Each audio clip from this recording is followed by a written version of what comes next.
I hope I am audible to you all. ठीक है, हम स्टार्ट करते हैं अभी. ओके, सो जो आज का जो हमारा लेक्चर होगा वो हम डिस्कस करेंगे मैकियावेली को. हमारा फोर्थ डिस्कशन है निकोलो मैकियावेली, जो कि 1469 में पैदा होते हैं और 27 के अंदर उनकी डेथ होती है. He is the most important political thinker. I am again referring, he is political thinker. We cannot say that he is a political philosopher. Machiavelli is not a political philosopher. He is a political thinker. यहाँ पे थोड़ा सा slight difference होता है political philosopher और political thinker के अंदर. जो पॉलिटिकल फिलोसोफर होता है वो अपनी स्टेट के बारे में कोई थ्योरी प्रेजेंट करता है. जो भी स्टेट के बारे में अपनी पॉलिटिकल थ्योरी पेश करे, हम उसको पॉलिटिकल फिलोसोफर कहते हैं. यानी कि स्टेट की ओरिजिन कैसे हुई, ठीक है, स्टेट बनी कैसे, स्टेट को कैसे होना चाहिए, जो इसके बारे में चीजें डिस्कस करता है जो भी बंदा, हम उसे पॉलिटिकल फिलोसोफर कहते हैं. जो इनके बारे में जो स्टेट की थ्योरी पे फोकस नहीं करता, जो सिर्फ स्टेट को कैसे चलाना है उसकी बात करता है, हम उसे पॉलिटिकल थिंकर कहते हैं. हम उसे पॉलिटिकल फिलोसोफर नहीं कहते. तो पॉलिटिकल फिलोसोफर वो होता है जो स्टेट के बारे में थ्योरी देता है. जैसे आपने प्लेटो देखा, he gave the theory of state. आपने अरिस्टोटल देखा, he gave the theory of state. Similarly आप जो है मैकियावेली देखेंगे, ये कोई आपको स्टेट की थ्योरी नहीं देगा. ठीक है, और जब हम आगे पढ़ेंगे सोशल कॉन्ट्रैक्चुअलिस्ट, तो आपको पता चलेगा वो भी स्टेट की थ्योरी देते हैं. मार्क्स भी स्टेट की थ्योरी देता है, तो वो फिलोसोफर्स हैं. और जब हम आगे चलेंगे, जैसे हम लेनिन देखेंगे, हम ग्रामशी देखेंगे, हम जॉन रॉल देखेंगे, वो पॉलिटिकल थिंकर्स हैं. ठीक है, we can not say them that they are political philosophers. तो ये थोड़ा सा डिफरेंस है. तो जो निकोलो मैकियावेली है, he is a political thinker. तो हम क्या डिस्कस करेंगे आज के इस क्लास में, हम देखेंगे कि उसकी लाइफ, वर्क्स और उसका स्कूल ऑफ थॉट कौन सा था, हम इसको डिस्कस करेंगे.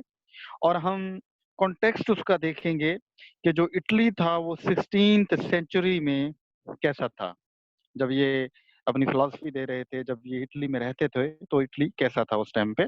और इसी के साथ साथ ही मैं थोड़ी सी आपको ओवरव्यू भी दे दूंगा कि हम जो है बीसी से, यानी बिफोर क्राइस्ट से, जब क्राइस्ट आया, जीसस क्राइस्ट आए, हज़रत ईसा अलैहिस्सलाम आए, वहां से लेकर 16th सेंचुरी का जो बीच का सफर है, वो सफर इंटेलेक्चुअल लेवल पे कैसा गुजरा है, यूरोप ने किन चीजों को फेस किया था, क्या चीजें डेवलप हुई थी.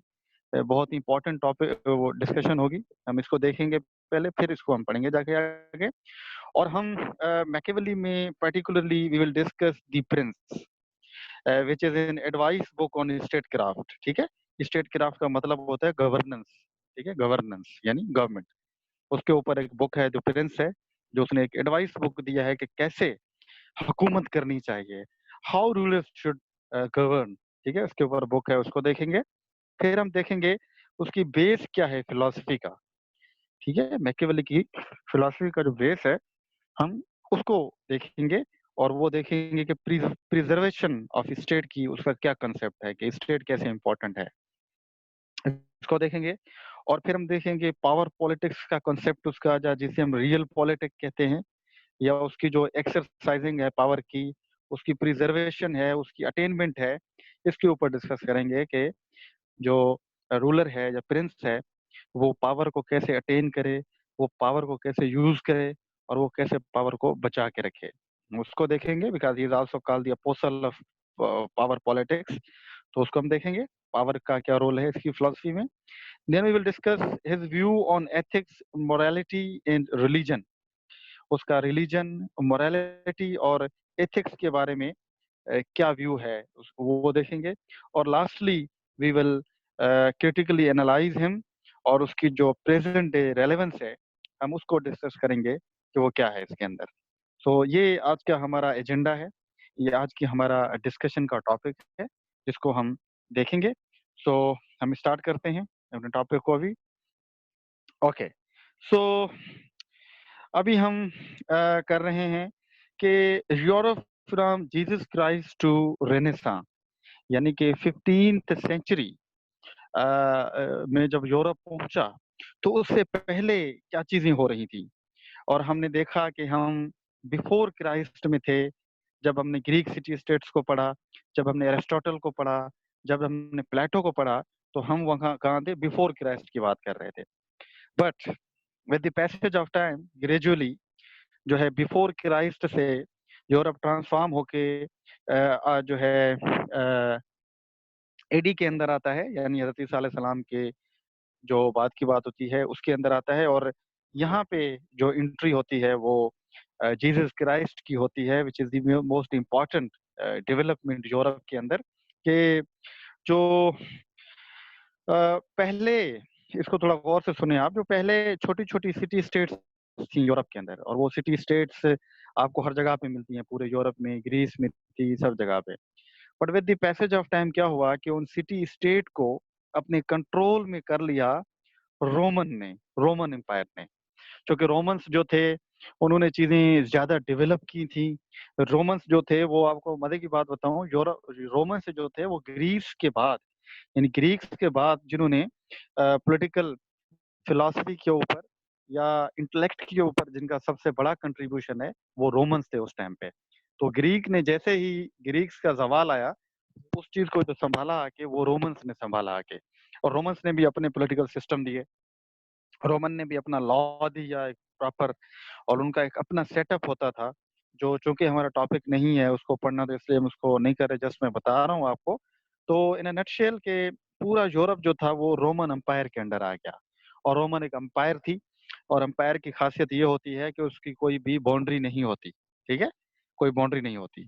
ये हम बात कर रहे हैं जब हज़रत ईसा अलैहिस्सलाम पैदा हुए थे, उस टाइम की बात हो रही है। ठीक है, तो रोमन एम्पायर के अंडर आ गया पूरा यूरोप जो था, और पूरा यूरोप उसके अंदर के था। और एम्परर जो होता था वो बड़ा होता था, उसके नीचे और लोग होते थे और वो उसको फॉलो करते थे। फिर जो रोमन एम्पायर है वो इनिशियली हज़रत ईसा अलैहिस्सलाम जब आए तो उसको अपोज किया उन्होंने, क्योंकि उस टाइम पे रोमन्स का रूल था। और हज़रत ईसा अलैहिस्सलाम जब पैदा हुए तो रोमन्स की हुकूमत थी। तो रोमन्स ने हज़रत ईसा अलैहिस्सलाम को अपोज किया। जब हज़रत ईसा अलैहिस्सलाम तबलीग की बात करना शुरू हुए, जब उन्होंने बात की, तो रोमन्स को ये खतरा लगा कि कहीं ये हमारे पावर्स को खत्म ना कर दे, ये लोगों को हमारे खिलाफ ना उठाए। तो इन्होंने हज़रत ईसा अलैहिस्सलाम को बुलवाया, और उसके एम्परर ने पूछा कि आप क्या कर रहे हैं? तो हज़रत ईसा अलैहिस्सलाम ने कहा कि मेरा मकसद कोई भी पॉलिटिकल नहीं है, मैं यहाँ लोगों की सिर्फ मॉरल परफेक्शन के लिए आया हूँ, मेरा कोई पॉलिटिकल कंसर्न नहीं है। तो ये बात सुन के जो रोमन्स थे उन्होंने हज़रत ईसा अलैहिस्सलाम को जो है जानने दिया। But with the passage of time हज़रत ईसा अलैहिस्सलाम के साथ इनकी टसल हमेशा से बरकरार रही। जब हज़रत ईसा अलैहिस्सलाम को जो है एग्जीक्यूट किया गया, तो उसके बाद जो थे रोमन्स थे, उन्होंने खुद क्रिश्चियनिटी को एम्ब्रेस किया, and they all were converted into Christianity. जो कि पहले मुखालफत कर रहे थे, बाद में वो क्रिश्चियनिटी में शामिल हो गए। और इसी तरीके से जो क्रिश्चियनिटी थी वो रोमन एम्पायर का एक ऑफिशियल जो था वो रिलीजन बन गया। क्या बन गया? ऑफिशियल रिलीजन बन गया। रोमन एम्पायर का जो था क्रिश्चियनिटी थी वो बन गई। फिर रोमन्स ने क्या किया कि रोमन्स ने पॉलिटिक्स और रिलीजन को मिक्स किया आपस में। यानी उनकी जो भी एक्सप्लेनेशन होती थी वो पॉलिटिक्स और रिलीजन को साथ मिलाते थे। बट जब आप ग्रीक्स की बात कर रहे थे हम, तो आपने देखा होगा वहां पे आपको पॉलिटिक्स और रिलीजन की कोई बात नहीं मिली होगी। आपने नहीं देखा, अरिस्टोटल के अंदर हमने ये पढ़ा, हमने प्लेटो के अंदर नहीं पढ़ा, ये हमने सोक्रेटिस के साथ ये नहीं पढ़ा। ठीक है, कि रिलीजन और पॉलिटिक्स को मिला दिया जाए। बट जो रोमन्स थे उन्होंने पहली दफा जो क्रिश्चियनिटी थी उसको, और क्रिश्चियनिटी के साथ जो आप कहें कि जो पॉलिटिक्स थी उसको साथ मिलाया। और वो जो भी एक्सप्लेनेशन देते थे वो रिलीजन के बेस पे देते थे, यानी क्रिश्चियनिटी के बेस पे देते थे कि अगर क्रिश्चियनिटी के अंदर वो चीज है तो वो ठीक होगी, अगर क्रिश्चियनिटी के अंदर वो चीज नहीं लिखी तो वो ठीक नहीं होगी। इसको एक वर्ड दिया जाता है, जो आप लिखेंगे तो बड़ा अच्छा इंप्रेशन देता है, दैट इज कॉल्ड स्कॉलिटिसिज्म। क्या? स्कॉलिटिसिज्म। स्कॉलिटिसिज्म का मतलब क्या होता है? स्कॉलिटिसिज्म का मतलब होता है कि आप जो भी एक्सप्लेनेशन देते हैं वो एक्सप्लेनेशन आप रिलीजन के पर्सपेक्टिव में देते हैं। यानी हर वो एक्सप्लेनेशन जो रिलीजन के पर्सपेक्टिव में दी जाए, हम उसे स्कॉलेस्टिसिज्म कहते हैं, ठीक है? तो उस टाइम पे स्कॉलेस्टिसिज्म था, यानी कि हुकूमत कैसे करनी है, हुकूमत करनी है, नहीं करनी, किसका रूल होना चाहिए, किसका नहीं होना चाहिए, जो क्रिश्चियनिटी बताती थी उनको, जो उनको पोप बताते थे अपने, वो उसको फॉलो करते थे उन चीज़ों के अंदर।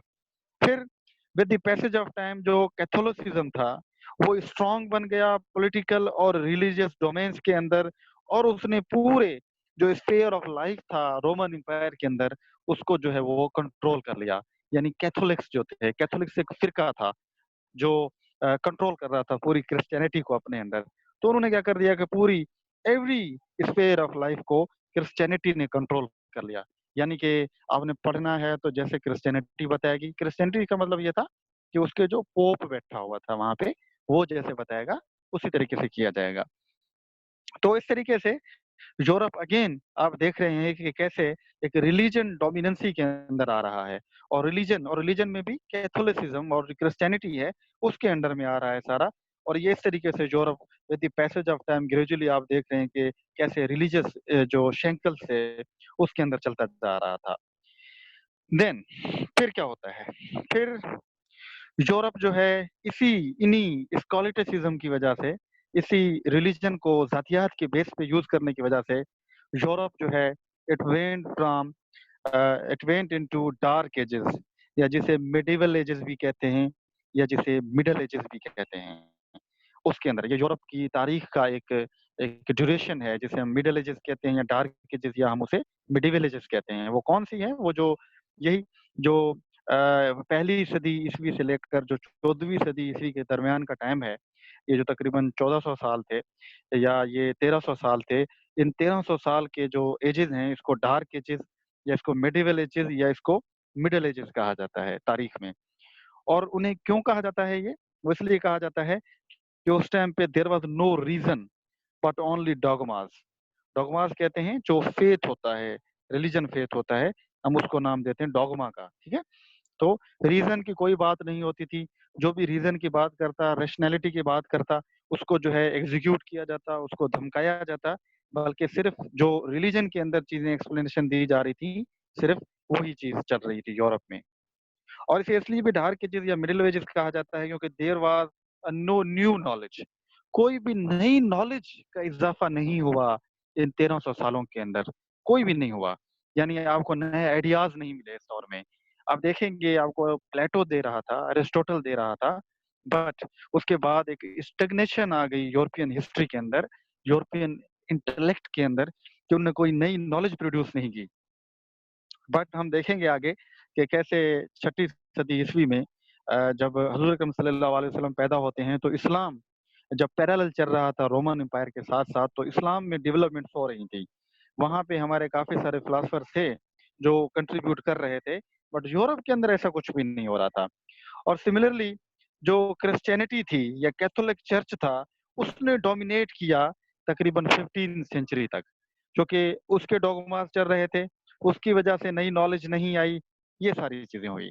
और आपको अगर याद हो, आपने किस्सा सुना होगा, जो किस्सा है जो है इसका गैलीलो गैलीली का, अगर आपने सुना हो, कि जब गैलीलो गैलीली ने कहा कि ज़मीन सूरज के गिर्द घूमती है, तो जब ये उसने बात की तो उसको जो कैथोलिक चर्च था उसमें बुलाया गया और उसे कहा गया कि ये तो बाइबल में नहीं लिखा, ये तो हमारे पोप नहीं बता रहे, तो आपने ये कैसे दावा कर लिया? तो या तो आपने माफ़ी माँगनी होगी या तो हम आपको एग्ज़ीक्यूट करेंगे, आपको फांसी की सज़ा देंगे, आपको मार देंगे। तो गैलीलो गैलीली ने अपने वर्ड्स वापस लिए, उन्होंने कहा कि मुझसे गलती हुई है, मैं ऐसा कुछ भी नहीं है, इस वजह से उसको छोड़ दिया गया। तो that was the situation of reason और रैशनैलिटी इन यूरोप। ये यूरोप के अंदर सिचुएशन चल रही थी। आप अंदाज़ा लगा सकते हैं कि वहाँ पे साइंस, वहाँ पे नई नॉलेज, उसका कोई भी कांसेप्ट नहीं था। और जो क्रिश्चियन थे, जो क्रिश्चियनिटी थी, वो पूरे यूरोप को डोमिनेट कर रही थी।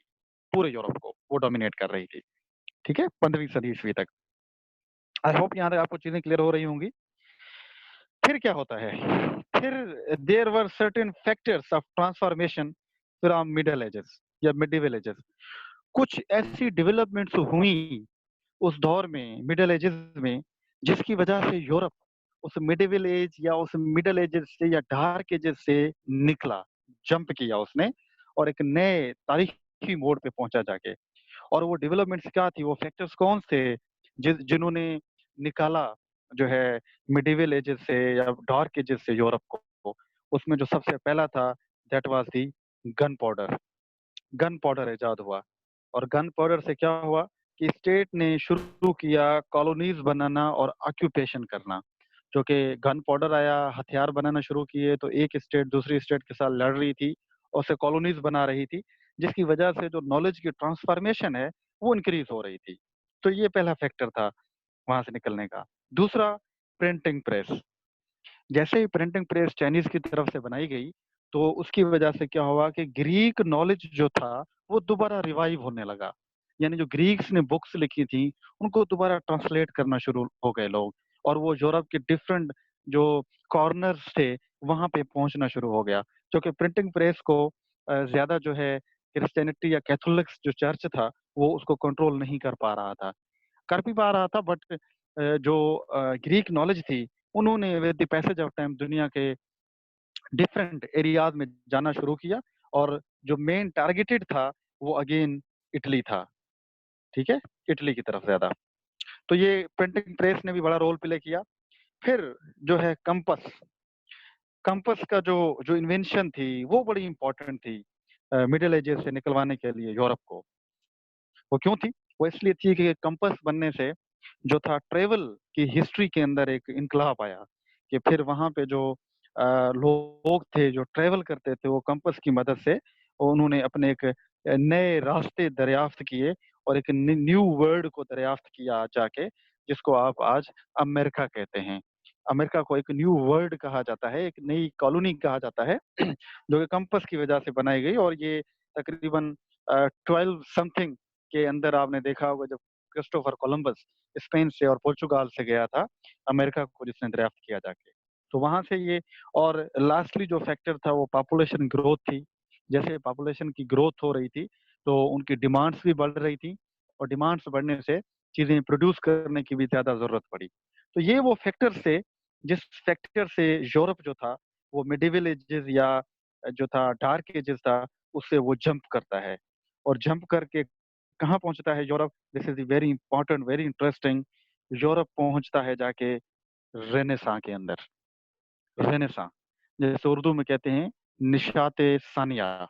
निशाते सानिया। रेनेसां का मतलब क्या है? रीबर्थ। रीबर्थ किसकी रीबर्थ?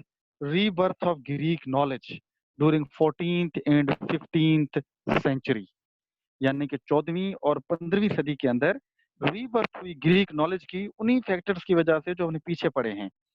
और जब उनको ट्रांसलेट किया गया उनकी नॉलेज को, तो एक नई चीजें लोगों ने जानना शुरू की। लोगों ने समझा, जब उन्होंने एरिस्टोटल को पढ़ा तो वो तो रीजन की बात कर रहा था, वो तो रिलीजन की बात ही नहीं कर रहा था। वहां पे तो इंसानियत की बात हो रही थी, इंडिविजुअल फ्रीडम की बात हो रही थी, मॉरल परफेक्शन की बात हो रही थी। वहां पे तो आर्ट्स की बात हो रही थी। तो जब उन्होंने पढ़ा ग्रीस को, तो लोगों ने उनसे असर लेना शुरू किया। और जब असर लेना शुरू किया तो लोगों ने उन्हीं के हिसाब से ही सोचना शुरू किया। यहाँ पे एक फुट पॉइंट के तौर पे आपको चीजें बताता चलूं कि रेनेसां में सबसे इंपॉर्टेंट रोल जो था वो मुस्लिम फिलासफर का था। क्योंकि ग्रीक की नॉलेज को जो ट्रांसलेट किया था वो मुस्लिम फिलासफर्स ने किया था। आपको अल फराबी, अल मावर्दी मैं पढ़ाऊंगा आप लोगों को, जब हम मुस्लिम्स के अंदर जाएंगे तो ये सारी चीजें पढ़ेंगे हम। उन्होंने ट्रांसलेट किया था। और फिर जब मुस्लिम्स ने जो है स्पेन पे हमला किया जाके, तो वहां से काफी सारे मुसलमान थे जो यूरोप के अंदर आ गए, जो फिलासफर थे, जैसे इब्ने रुश्द था, जैसे एवरोज कहा जाता। तो जो वो वहां पे आए तो उन्होंने यूरोपियंस को बताया कि ये क्या सिचुएशन है, तो उन्हीं से उन्होंने सीखा। और फिर ये एक रेनेसां का टाइम आया इसके अंदर पे जो है यूरोप के अंदर। तो उसके फीचर्स क्या थे जो रेनेसां के थे? रेनेसां के फीचर्स में आपको रैशनैलिटी मिलती है, यानी कि रीजन। लोगों ने दोबारा अक्ल से सोचना शुरू किया। एंड टू रिमेम्बर, रेनेसां का जो मेन मरकज था वो अगेन इटली था।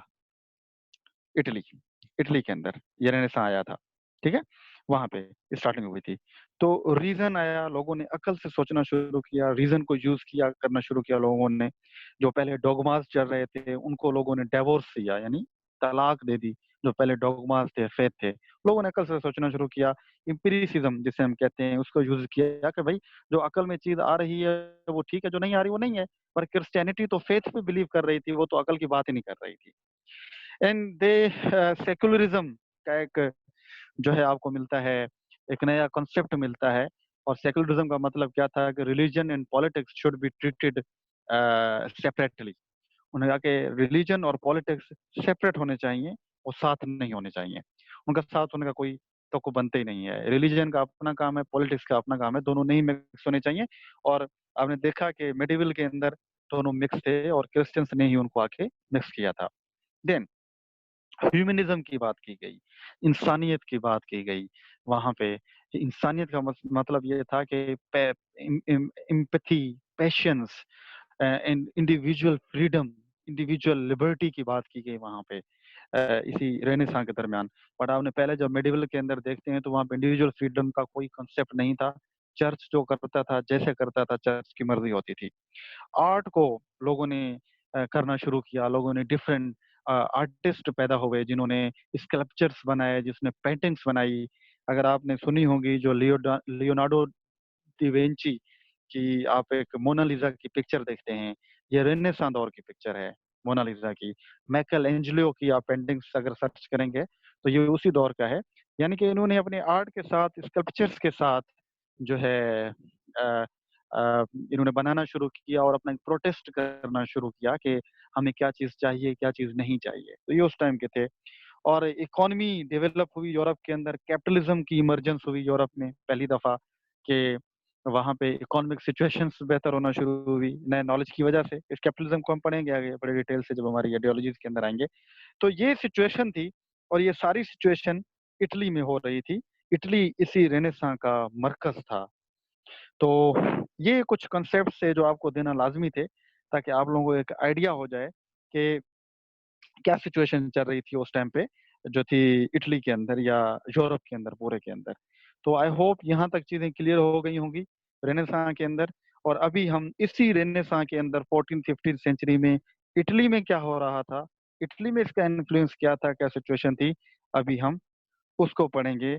और उसी दौर में आता है हमारा निकोलो मैकियावेली। निकोलो मैकियावेली ये आता है। एंड निकोलो मैकियावेली जो है, इसको रेनेसां थिंकर भी कहा जाता है। फर्स्ट रेनेसां पॉलिटिकल थिंकर भी कहा जाता है, जो कि इटालियन था, तो उसका मरकज भी इटली था। तो इस वजह से जो इसकी फिलॉसफी है वो आपको जो है रेनेसां से मुतासिर होती नजर आएगी। आप इसके अंदर झलक देखेंगे रेनेसां की जो क्या थी।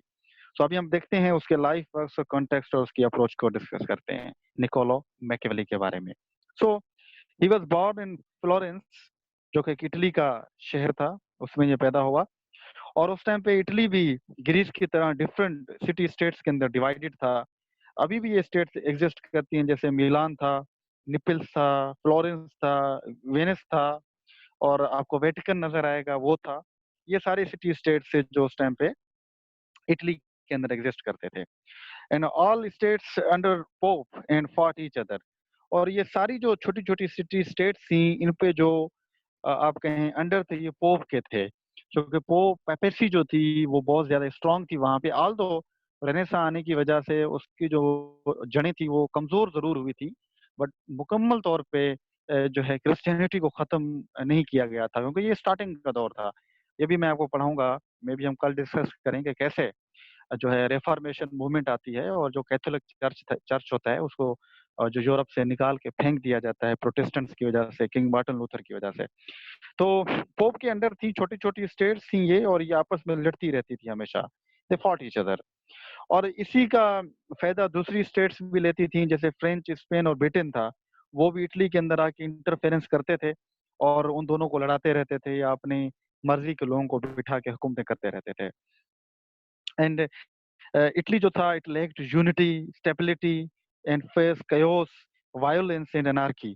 तो इस लड़ाई की वजह से इटली में आप जब देखेंगे तो आपको वहाँ पे chaos, स्टेबिलिटी, इनस्टेबिलिटी आपको नजर आती है, वहाँ पे अनार्की नजर आती है, लड़ाई झगड़े नजर आते हैं, मारपीट नजर आती है, क्योंकि ये स्टेट्स आपस में लड़ रही थी और ये दूसरे बाहर की स्टेट्स उनको और लड़ा रहे थे आपस में। और जो उस टाइम पे हम पर्टिकुलरली थोड़ा-सा ज़ूम करके आते हैं, किसको? हम फ्लोरेंस को ज़ूम करके आते हैं क्योंकि हमारा कंसर्न जो है वो मैकियावेली से है। और देखेंगे कि ये जो लड़ाई-झगड़ा है, ये अनार्की है, ये सिचुएशन है, ये मैकियावेली की फिलॉसफी पे कैसे असर करती है। सो फ्लोरेंस जो था उस टाइम पे वो मेडिची एक फैमिली थी, वो रूल कर रही थी फ्लोरेंस के ऊपर। मेडिची फैमिली एक किंगडम थी, वो रूल कर रही थी फ्लोरेंस पे। सो जब मेडिची फैमिली फ्लोरेंस के अंदर आई तो जब हुकूमत कर रही थी तो एक और वहाँ पे हुकूमत आई जो रिपब्लिकन गवर्नमेंट थी और उसने आके मेडिची फैमिली जो थी उसको टॉपल डाउन कर दिया। यानी कि मेडिची फैमिली जो एक किंगडम टाइप की फैमिली थी या हुकूमत कर रही थी, उसको एक और हुकूमत आई और उसने आके उसको खत्म कर दिया और वो हुकूमत जो थी वो रिपब्लिकन गवर्नमेंट थी, ठीक है? रिपब्लिकन गवर्नमेंट का मतलब ये होता है कि उसके जो मेंबर्स थे, उसके जो रूलर्स थे, वो अवाम की तरफ से इलेक्टेड थे। अवाम ने उनको इलेक्ट करके भेजा था, ठीक है? जैसे पाकिस्तान के अंदर है, ये भी एक रिपब्लिकन फॉर्म ऑफ गवर्नमेंट है कि हम ही अपने रूलर्स को खुद इलेक्ट करते हैं, उसे रिपब्लिकन कहते हैं। तो जो मेडिची थी वो तो रिपब्लिकन नहीं थी, बट जो रिपब्लिकन गवर्नमेंट आई उसने मेडिची को टॉपल डाउन कर दिया उस टाइम पे, ठीक है? आई होप यहाँ तक समझ आ रही होगी आपको। देन फिर क्या होता है? फिर देखते हैं कि जब रिपब्लिकन गवर्नमेंट आती है तो उस टाइम वो मैकियावेली को जॉब देती है। मैकियावेली उसमें जॉब करता है और उसको अपॉइंट किया जाता है मेंबर ऑफ वॉर कमिटी, जिसको हम आजकल के दौर में एक एक्सटर्नल मिनिस्टर्स के तौर पे ले सकते हैं। जो फॉरेन अफेयर्स के मिनिस्टर्स थे या जो उस टाइम पे डिफेंस मिनिस्टर जिसे हम कह सकते हैं, वो उस टाइप का उसको एक मेंबर बना दिया गया और बाद में उसको एक डिप्लोमेट भी बना दिया गया। ये डिफरेंट स्टेट्स के यहाँ भी जाता था उसी रिपब्लिकन गवर्नमेंट की तरफ से, ठीक है? तो ये मेंबर ऑफ वॉर भी बना और इसको डिप्लोमेट भी बनाया गया। तो इस वजह से इसका एक्सपीरियंस बड़ा वास्ट था, जो आपको नज़र भी आएगा आगे, ठीक है? तो ये डिफरेंट स्टेट्स को घूमता रहा, ये सारी चीज़ें। बट फिर क्या हुआ? फिर ये हुआ कि लेटर ऑन जो मेडिची फैमिली थी, वो दोबारा वापस आ गई। 1512 के अंदर दोबारा वापस आ गई और आते ही मेडिची फैमिली ने मैकियावेली को उसकी सारी पोस्टों से उसको हटाया, उसको जो है फोर्स्ड जो है रेजिग्नेशन करवाई, उसको अरेस्ट भी किया और उस पे इल्ज़ाम लगाया गया कि वो मेडिची फैमिली के खिलाफ कोई कंस्पिरेसी जोड़ रहा था। कंस्पिरेसी जोड़ने की वजह से उसके ऊपर इल्ज़ाम लगाया गया कि वो मेडिची फैमिली जब हुकूमत में दोबारा आई थी, तो चूँकि ये रिपब्लिकन गवर्नमेंट के फ़ेवर में था, तो ये उनके खिलाफ कोई कंस्पिरेसी जोड़ रहा था या ये कोई वॉर करने की सिचुएशन में था उनके साथ, तो ये पकड़ा गया और इसे इम्प्रिज़न कर दिया गया, इसे जेल में डाल दिया गया। फिर क्या होता है कि फिर इसको ऑफ़र दी जाती है कि अगर वो किसी भी पब्लिक लाइफ़ में पार्टिसिपेट नहीं करेगा, यानी वो किसी भी हुकूमती ओहदे पे नहीं आएगा और वो घर जाके सुकून से रहेगा तो हम उसको छोड़ देंगे। और मैकियावेली ने इस चीज़ को माना और फिर उसी हुकूमत ने जो है मैकियावेली को छोड़ दिया कि ये दोबारा वापस नहीं आएगा फ्लोरेंस में और वो चला गया और जाके वो अपने विलेज चला गया जो पैटर्नल विलेज था उसका और वहाँ जाके उसने अपनी मशहूर बुक्स लिखी। उन बुक्स में जो पहली मशहूर बुक थी वो द प्रिंस थी, वहाँ पे उसने लिखी। फिर द डिस्कोर्सेस उसने बुक लिखी, तीसरी उसकी बुक है लाइवस टाइटस उसकी बुक है और चौथी उसकी बुक है आर्ट ऑफ वॉर। ये 4 बुक्स जो उसने लिखी, तो उसमें जो मशहूर बुक है वो उसकी द प्रिंस बुक है, जिसकी वजह से उसे जाना जाता है। डिस्कोर्सेस भी है, लाइव स्टेटस भी है, आर्ट ऑफ वॉर भी है, but the Prince is the most famous book जिसका उसकी फिलॉसफी पे असर है। तो ये उसने बुक्स लिखी वहाँ पे जाके। तो नहीं पॉलिटिक्स उसका बुक नहीं है, पॉलिटिक्स जो बुक है वो अरिस्टोटल का है, ठीक है? सो द प्रिंस को ही हम आज डिस्कस करेंगे, ठीक है? इसी को हम डिस्कस करेंगे। तो आई होप यहाँ तक थोड़ा-सा कॉन्टेक्स्ट आपको समझ आ गया होगा। उसकी उसके दौर में हालात क्या चल रहे थे इटली के, ये चीज़ें आपको समझ आ गई होंगी और अभी हम देखते हैं कि वो आगे क्या किस टाइप की फिलॉसफी या किस टाइप के चीज़ में आगे चलता है। ओके, अभी थोड़ा-सा उसके हम जो है अप्रोच को देख लेते हैं कि उसकी अप्रोच क्या थी जो आपको मिलेगी वहाँ पे। तो इसकी जो अप्रोच थी, इसका स्कूल ऑफ थॉट था, वो एम्पिरिसिस्ट था, एम्पिरिसिज़्म था, बिल्कुल अरिस्टोटल की तरह। यानी कि जो ऑब्जर्वेशन, जो एक्सपीरियंस पे बिलीव रख रहा था। And he was also a realist, ठीक है? रियलिस्ट। रियलिस्ट का मतलब क्या है? जो चीज़ें फैक्ट्स के बेस पे हों। ये हर चीज़ फैक्ट्स के बेस पे देखता था। ठीक है, आपको भी अगर हम देखेंगे उसको डिटेल से पढ़ते हैं कि कैसे रियलिस्ट था। हम देखते हैं ना कि जो चीजें हमारे सामने नजर आ रही होती हैं, हम उसके ऊपर जब चीजें डिसाइड करते हैं तो हम रियलिस्ट होते हैं।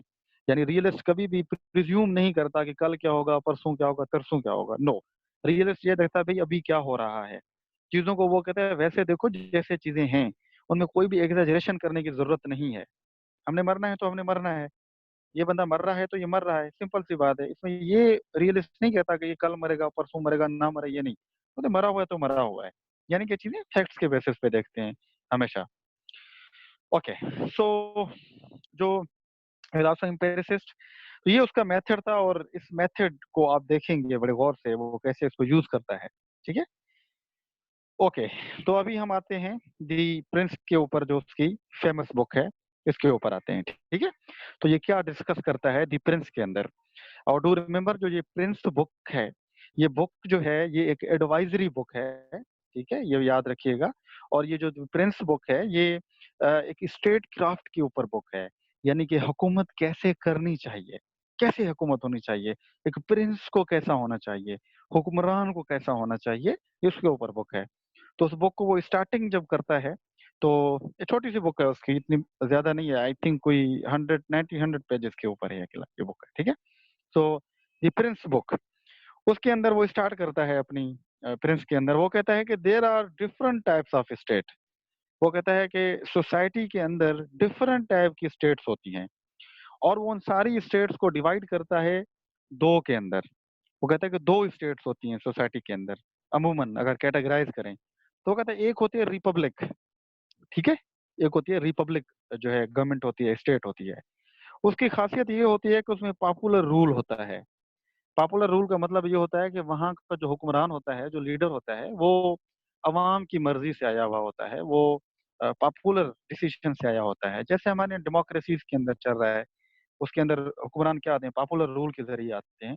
और इस चीज को उसने डिस्कस किया है अपनी डिस्कोर्सेस बुक के अंदर कि रिपब्लिक क्या होती है, कैसी होनी चाहिए।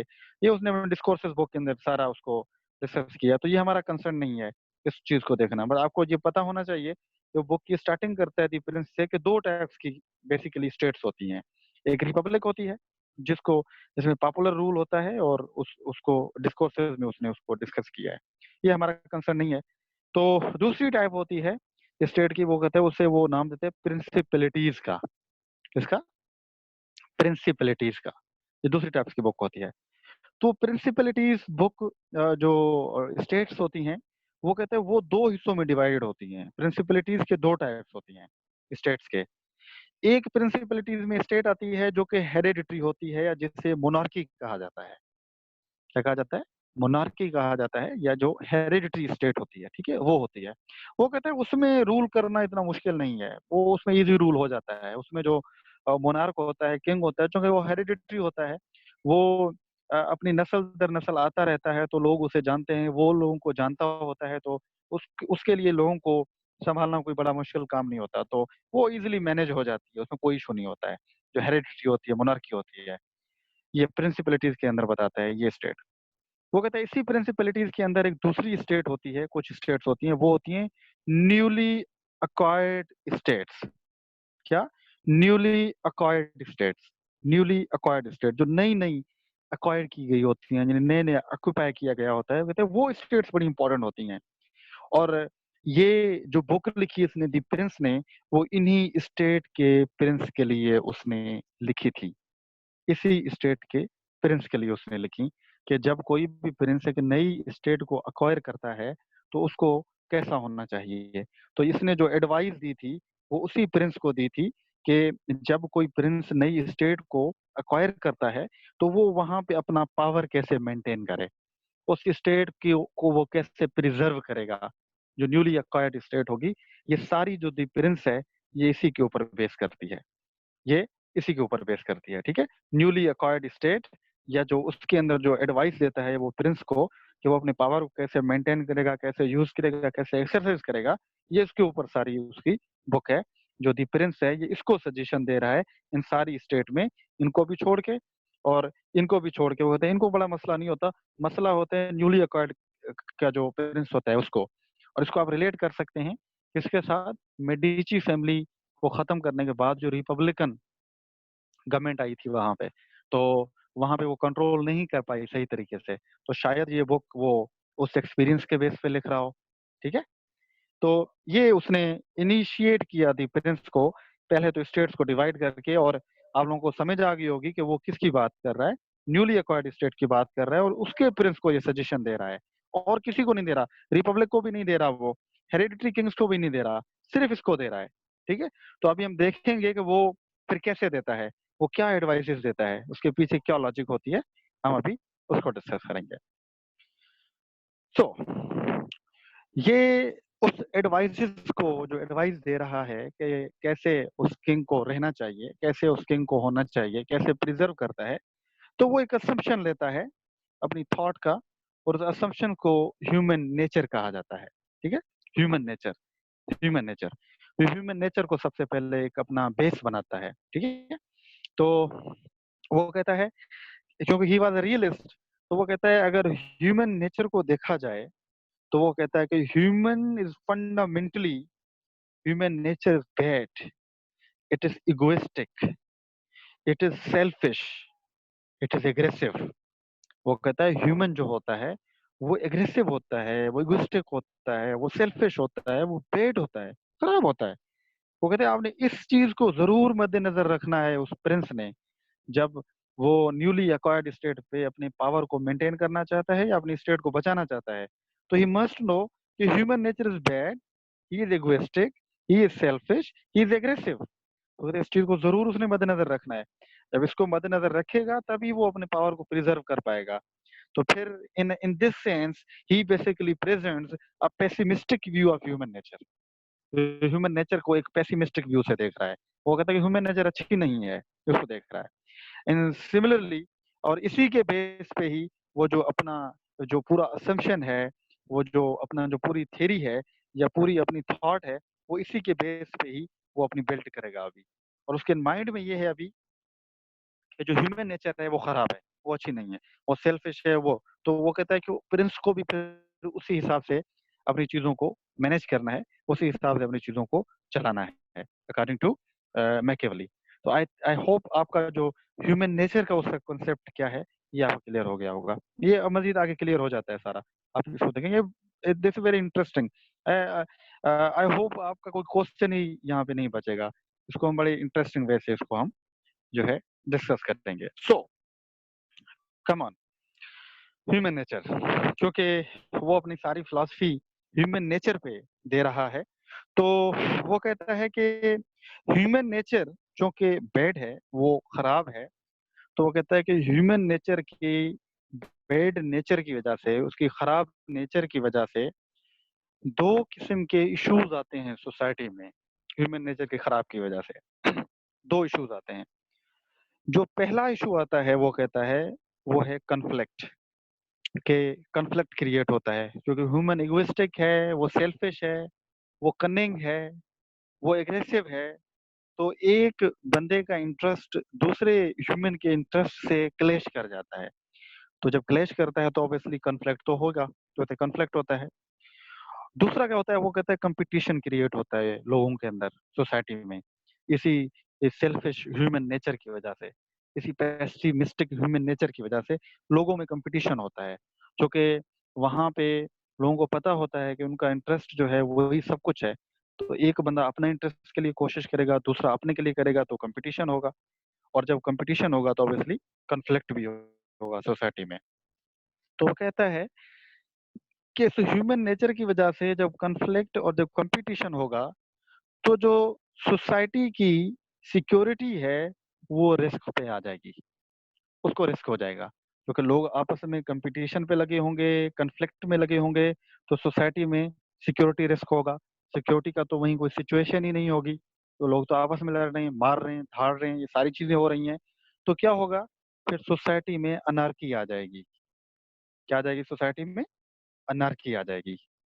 अनार्की, अनार्की का मतलब क्या है? अनार्की का मतलब है कि वहां पे कोई भी रूल नहीं होगा, वहां कोई लोगों को रोकने वाला नहीं होगा, लोग मर रहे होंगे, लोग एक दूसरे के गले काट रहे होंगे, क्योंकि वो सेल्फिश हैं, वो compete कर रहे होंगे, उनके कन्फ्लिक्ट्स होगा, तो कोई वहां पे उनको बचाने वाला नहीं है। तो नतीजे में क्या होगा, अनार्की आ जाएगी सोसाइटी में, लड़ेंगे लोग, मरेंगे लोग, ये सेम ऐसे ही है कि अगर आज ये कह दिया जाए ना कि पाकिस्तान में मिसाल के तौर पर कि पुलिस नहीं है, फौज नहीं है, कोई रोकने वाला नहीं है लोगों का, तो आप कैसे लोग रहते हैं? जब ये बात की जाएगी, तो आप देखेंगे कि लोग मारेंगे, धाड़ेंगे सारी चीज़ें और सारी तबाही फैला देंगे और अनार्की आ जाएगी क्योंकि अथॉरिटी है नहीं वहाँ पे, उसी कॉम्पिटिशन और उसी कॉन्फ्लिक्ट की वजह से। ये अनार्की की सिचुएशन को थोड़ा आप रिलेट करें ज़रा, जब इसको 16th सेंचुरी की इटली के कॉन्टेक्स्ट में देखें कि इटली की छोटी-छोटी सिटी स्टेट्स हैं, उन सिटी स्टेट्स आपस में लड़ रही हैं, फ्लोरेंस में भी लड़ाई झगड़े चल रहे हैं। तो जो मैकियावेली है, वो इन सारी चीज़ों को देख रहा था। वो बेसिकली अपनी द प्रिंस बुक को उसी तरफ लेके जा रहा है। उस कॉन्टेक्स्ट में बात कर रहा है कि किसी भी तरीके से इटली को यूनिफाइड होना चाहिए। किसी भी तरीके से इटली ठीक हो जाए। उसके अंदर जो लड़ाई चल रही है, अनार्की चल रही है, उसको खत्म होना चाहिए। तो वो द प्रिंस बुक लेके बेसिकली इटली की यूनिटी की बात करेगा। उसकी स्टेबिलिटी की बात कर रहा है कि वो आ जाए किसी भी तरीके से। ठीक है? तो आई होप यहाँ तक आपको चीज़ें समझ आ रही होंगी। अनार्की हो जाएगी। तो वो कहता है अभी अनार्की को एंड करना भी तो ज़रूरी है, खत्म करना ज़रूरी है, क्योंकि अगर खत्म नहीं होगी अनार्की, तो लोग तो आपस में कट के मर जाएँगे। वहाँ पे तो अनार्की फैली होगी, वायलेंस होगा। तो इसलिए वो कहते हैं अनार्की को खत्म होना चाहिए। दूसरा, to bring law and order, तो सोसाइटी में कोई लॉ एंड ऑर्डर को भी तो लाए ना, वो तो होना चाहिए, ठीक है? और to preserve the existence of society, तो इस तरीके से सोसाइटी की एग्जिस्टेंस को बचाया जा सकता है। अगर हम छोड़ दें खुला ये अनार्की की सिचुएशन में, तो ना लॉ होगा, ना ऑर्डर होगा और ना हम इसी तरीके से सोसाइटी को बचा पाएँगे, ना हम इसी तरीके से स्टेट को बचा पाएँगे। तो इस अनार्की को ख़त्म करने के लिए, सोसाइटी को लॉ एंड ऑर्डर में लाने के लिए, अनार्की को ख़त्म करने के लिए, स्टेट को बचाने के लिए या इस उसको सोसाइटी को बचाने के लिए, उसकी एक्जिस्टेंस को बचाने के लिए there should be someone, there there is need some person, तो वो कौन होगा? वो कहता है वो प्रिंस होगा। वहाँ पे प्रिंस की ज़रूरत पड़ेगी हमें। क्या होगी? वहाँ पे हमें प्रिंस की ज़रूरत पड़ेगी। यहाँ पे प्रिंस की ज़रूरत पड़ रही है। इस वजह से प्रिंस इम्पोर्टेंट है, क्योंकि प्रिंस जो है अनार्की को ख़त्म करेगा, सोसाइटी को सोसाइटी की जो प्रिज़र्वेशन है उसको बचाएगा, क्योंकि अनार्की हुई हुई है। क्यों हुई हुई है? सोसाइटी के रिस्क पे है। क्यों? क्योंकि कॉम्पिटिशन है, कॉन्फ्लिक्ट है और क्यों है? क्योंकि ह्यूमन नेचर खराब है, ह्यूमन नेचर बैड है। तो ह्यूमन नेचर बैड को, उसके नेचर को खत्म करने के लिए, ऑर्डर लाने के लिए हमें एक प्रिंस की ज़रूरत पड़ेगी। यहाँ पे प्रिंस की ज़रूरत पेश आती है। Here Prince is very important. यहाँ पे प्रिंस को जानना ज़रूरी है, आना ज़रूरी है, क्योंकि वो आएगा तो प्रिजर्वेशन होगी, एंड होगी अनार्की का, लॉ एंड ऑर्डर को मेंटेन किया जा सकेगा। इसके अलावा पॉसिबल नहीं है ये चीज़ें। क्यों? क्योंकि ह्यूमन नेचर खराब है, वो ठीक हो ही नहीं सकती। तो फिर आगे वो कहता है तो प्रिंस की ज़रूरत तो पड़ेगी, तो प्रिंस कौन होगा? तो वो कहता है जो प्रिंस होगा वो डेमोक्रेटिक होगा, वो डिस्पोटिक नहीं होगा, डेमोक्रेटिक होगा। तो ये डेमोक्रेटिक कैसे होगा? ये हम देखते हैं, या डेमोक्रेटिक डिस्पोट कह सकते हैं इसको हम, वो देखते हैं वो कैसे होगा। यानी कि वो एक तो बात कर रहा है कि ये प्रिंस की वो तो एब्सोल्यूट होगा, तो वो डेमोक्रेटिक कैसे होगा, इसको भी हम देखते हैं कि उसकी ज़रूरत क्या पड़ती है। तो आई होप यहाँ तक आपको चीज़ें समझ आ गई होंगी कि प्रिंस की ज़रूरत क्यों है? प्रिंस की ज़रूरत क्यों है? प्रिंस की ज़रूरत है अनार्की को ख़त्म करने के लिए, लॉ एंड ऑर्डर को मेंटेन करने के लिए, स्टेट की एक्जिस्टेंस की प्रिजर्वेशन के लिए प्रिंस इज़ इम्पोर्टेंट। जो वो नहीं आएगा, तो ह्यूमन नेचर ऐसी है कि लोग चुप नहीं करेंगे। और अगेन ये तो फिलॉसफी दे रहा है, बट उसका एक्चुअल कंसर्न जो है, वो इटली की तरफ है, क्योंकि इटली में ये अनार्किकल सिचुएशन चल रही है। आई होप यहाँ तक आपको समझ आ गया होगा। ओके, सो अभी हम चलते हैं कि क्या सिचुएशन है। वो अभी मज़ीद इसको जो है स्टडी करेगा, बताएगा हमें कि प्रिंस की ज़रूरत क्यों पड़ेगी हमें? व्हाई प्रिंस इज़ इम्पोर्टेंट, ठीक है? और प्रिंस कहाँ से होगा, उसकी बात अभी कर रहा है। वो कहता है अगर सोसाइटी को देखें, तो सोसाइटी में हमें 2 किस्म के लोग मिलते हैं। वो कहता है, सोसाइटी में 2 किस्म के हमें लोग मिलते हैं। एक लोग वो होते हैं जो command and oppressed by nature, oppressive होते हैं, जिनकी नेचर में ही कमांड होती है, वो हुक्म चलाना चाहते हैं और वो दूसरों को हमेशा ऑपरेस करना चाहते हैं। वो कहते हैं कुछ लोग ऐसे होते हैं सोसाइटी में। और देखिए he is realist, he is empiricist, वो कैसे तजुर्बे के बेस पे बातें कर रहा है। ऐसा है, वाकई ऐसे लोग हैं, आप देखते हैं जिनका जिनका जिनका काम ही ये होता है, जो पैदा होते ही वो कहते हैं हम कमांड करने आए हैं यहाँ पे, और वो दूसरों को ऑपरेस करने पे बिलीव रखते हैं। वो कहते हैं एक तो ऐसे लोग होते हैं। दूसरे वो कहता है कि दे निदर कमांड नॉर ऑपरेस। वो कहते हैं दूसरे कुछ ऐसे लोग होते हैं जो कमांड करने के लिए नहीं आते, और ना वो दूसरों को ऑपरेस करते हैं। वो ऐसा, उनकी नेचर में ये चीज नहीं होती है। तो वो कहता है कि जो कमांड करते हैं, जो ऑपरेस करते हैं, वो नोबेलिटी का उसे नाम देता है। वो नोबेल्स होते हैं। वो आप कह सकते हैं जो पहले से इन्फ्लुएंस रखने वाले लोग होते हैं। वो क्या करते हैं, वो कमांड और ऑपरेसिव होते हैं। वो हमेशा चाहते हैं कि उनकी कमांड चले, उनकी जो है लोग माने, हमेशा से उनका माने, ये सारी सिचुएशन उनको वो नोबेलिटी का नाम देता है। और वो कहता है कि जो नोबेलिटी होती है वो बहुत ही ज्यादा डेंजरस होती है। It is more dangerous in less reliable. वो कहता है वो डेंजरस ज्यादा होती है, रिलायबल कम होती है, जो नोबेलिटी होती है सोसाइटी में। तो प्रिंस को ख्याल करना है इस मामले में, इसको देखते हैं आगे। तो वो डिवाइड कर रहा है बेसिकली लोगों को। ठीक है, तो हम हमारा हमारा कंसर्न क्या है अभी, हमने ये देखा कि प्रिंस की जरूरत क्यों है अनार्की की वजह से, और फिर हम ये देख रहे हैं कि प्रिंस कहाँ से आएगा, अभी इसको डिस्कस कर रहे हैं। तो फिर हम देखते हैं कि प्रिंस कहाँ से आएगा, प्रिंस को किसकी सपोर्ट होगी जिससे वो आएगा। तो फिर इसलिए वो सोसाइटी को कहता है, सोसाइटी में दो किस्म के लोग होते हैं, एक जो कमांड और ऑपरेस के होते हैं बाय नेचर, और दूसरे नीदर कमांड नॉर ऑपरेस होते हैं। और जो कमांड बाय ऑपरेस होते हैं, कमांड और ऑपरेस होते हैं बाय नेचर, वो नोबेलिटी को वो नाम देता है। और वो कहता है वो मोर डेंजरस और लेस रिलायबल होते हैं, उन पर आप कभी भी एतबार नहीं कर सकते, और वो बहुत ज्यादा डेंजरस होते हैं। क्यों? क्योंकि वो ऑपरेसिव होते हैं, वो कमांड पे बिलीव रखते हैं, और उनके आसपास जो भी उनके असर को खत्म करने की कोशिश करेगा, तो ऑब्वियसली वो उस पर रिटेलिएट करेंगे, और वो बहुत ज्यादा खतरनाक होते हैं। तो दूसरा वो कहता है कि जो नीदर कमांड नॉर ऑपरेस लोग होते हैं, यानी कि वो लोग जो इस चीज पे बिलीव करते हैं, इस चीज को मानते हैं, वो लोग कि अ, जो असर नहीं चाहते, जो कमांड नहीं चाहते, उनको वो कॉमन पीपल का नाम देता है। वो कहते हैं वो आम लोग होते हैं, जिनकी कोई ख्वाहिश नहीं होती कि वो बड़े लोग बने, हुकूमतें उनके नीचे आए, ये सारी चीजें। वो कहते हैं वो कॉमन लोग होते हैं।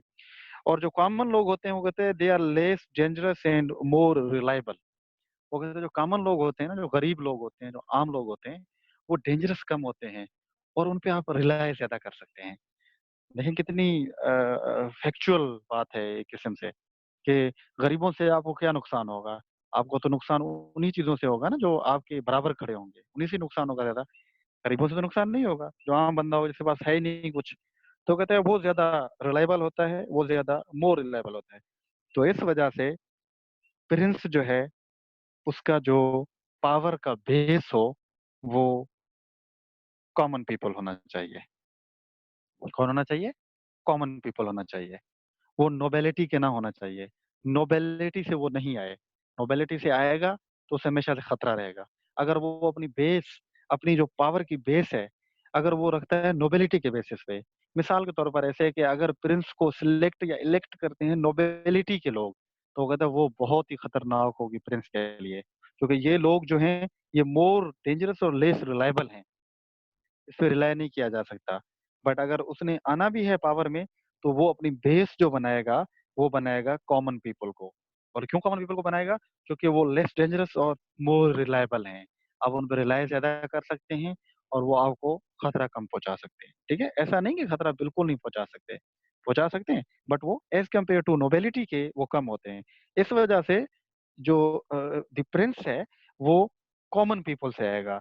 तो ऑब्वियसली जब वो कॉमन पीपल से आएगा, तो यू कैन इमेजिन कि वो रिपब्लिक होगा, वो डेमोक्रेटिक होगा, होगा तो डिस्पॉट, होगा तो डिक्टेटर, होगा तो एब्सोल्यूट, बट वो आएगा आम लोगों से, उसको सपोर्ट आम लोगों की होगी। इस वजह से वो कहता है कि वो डेमोक्रेटिक डिस्पॉट का नाम देता है इसको।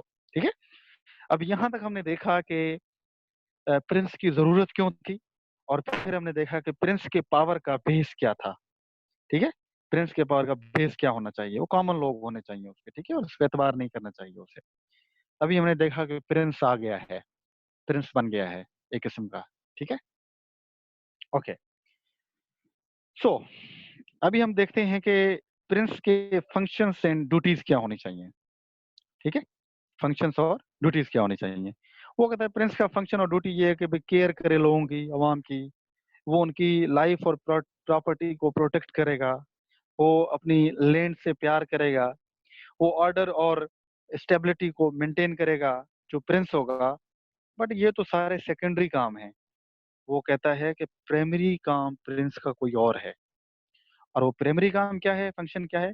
वो कहता है preservation of his state and own power and position. This is the primary function of Prince. ये प्रिंस का प्राइमरी फंक्शन है। क्या प्राइमरी फंक्शन है? प्रिंस का प्राइमरी फंक्शन है preservation of his state and own power and position. वो state की जो प्रिजर्वेशन है उसकी भी जिम्मेदारी लेगा, और वो अपने भी पावर को मेंटेन करेगा, प्रिजर्व करेगा। ठीक है, ये उसका प्राइमरी फंक्शन है। तो वो कहता है अगर वो स्टेट को प्रिजर्व करना चाहता है, और अगर वो अपनी पावर एंड पोजीशन को प्रिजर्व करना चाहता है, तो इसलिए स्टेट जो प्रिंस होगा उसमें क्वालिटी होनी चाहिए, और वो उस क्वालिटी को नाम देता है वेयर टू का। वेयर टू, दिस वर्ड इज वेयर टू। ये इटालियन वर्ड है, वेयर टू। ये वेयर टू की क्वालिटी होना लाजमी है किसके अंदर? प्रिंस के अंदर।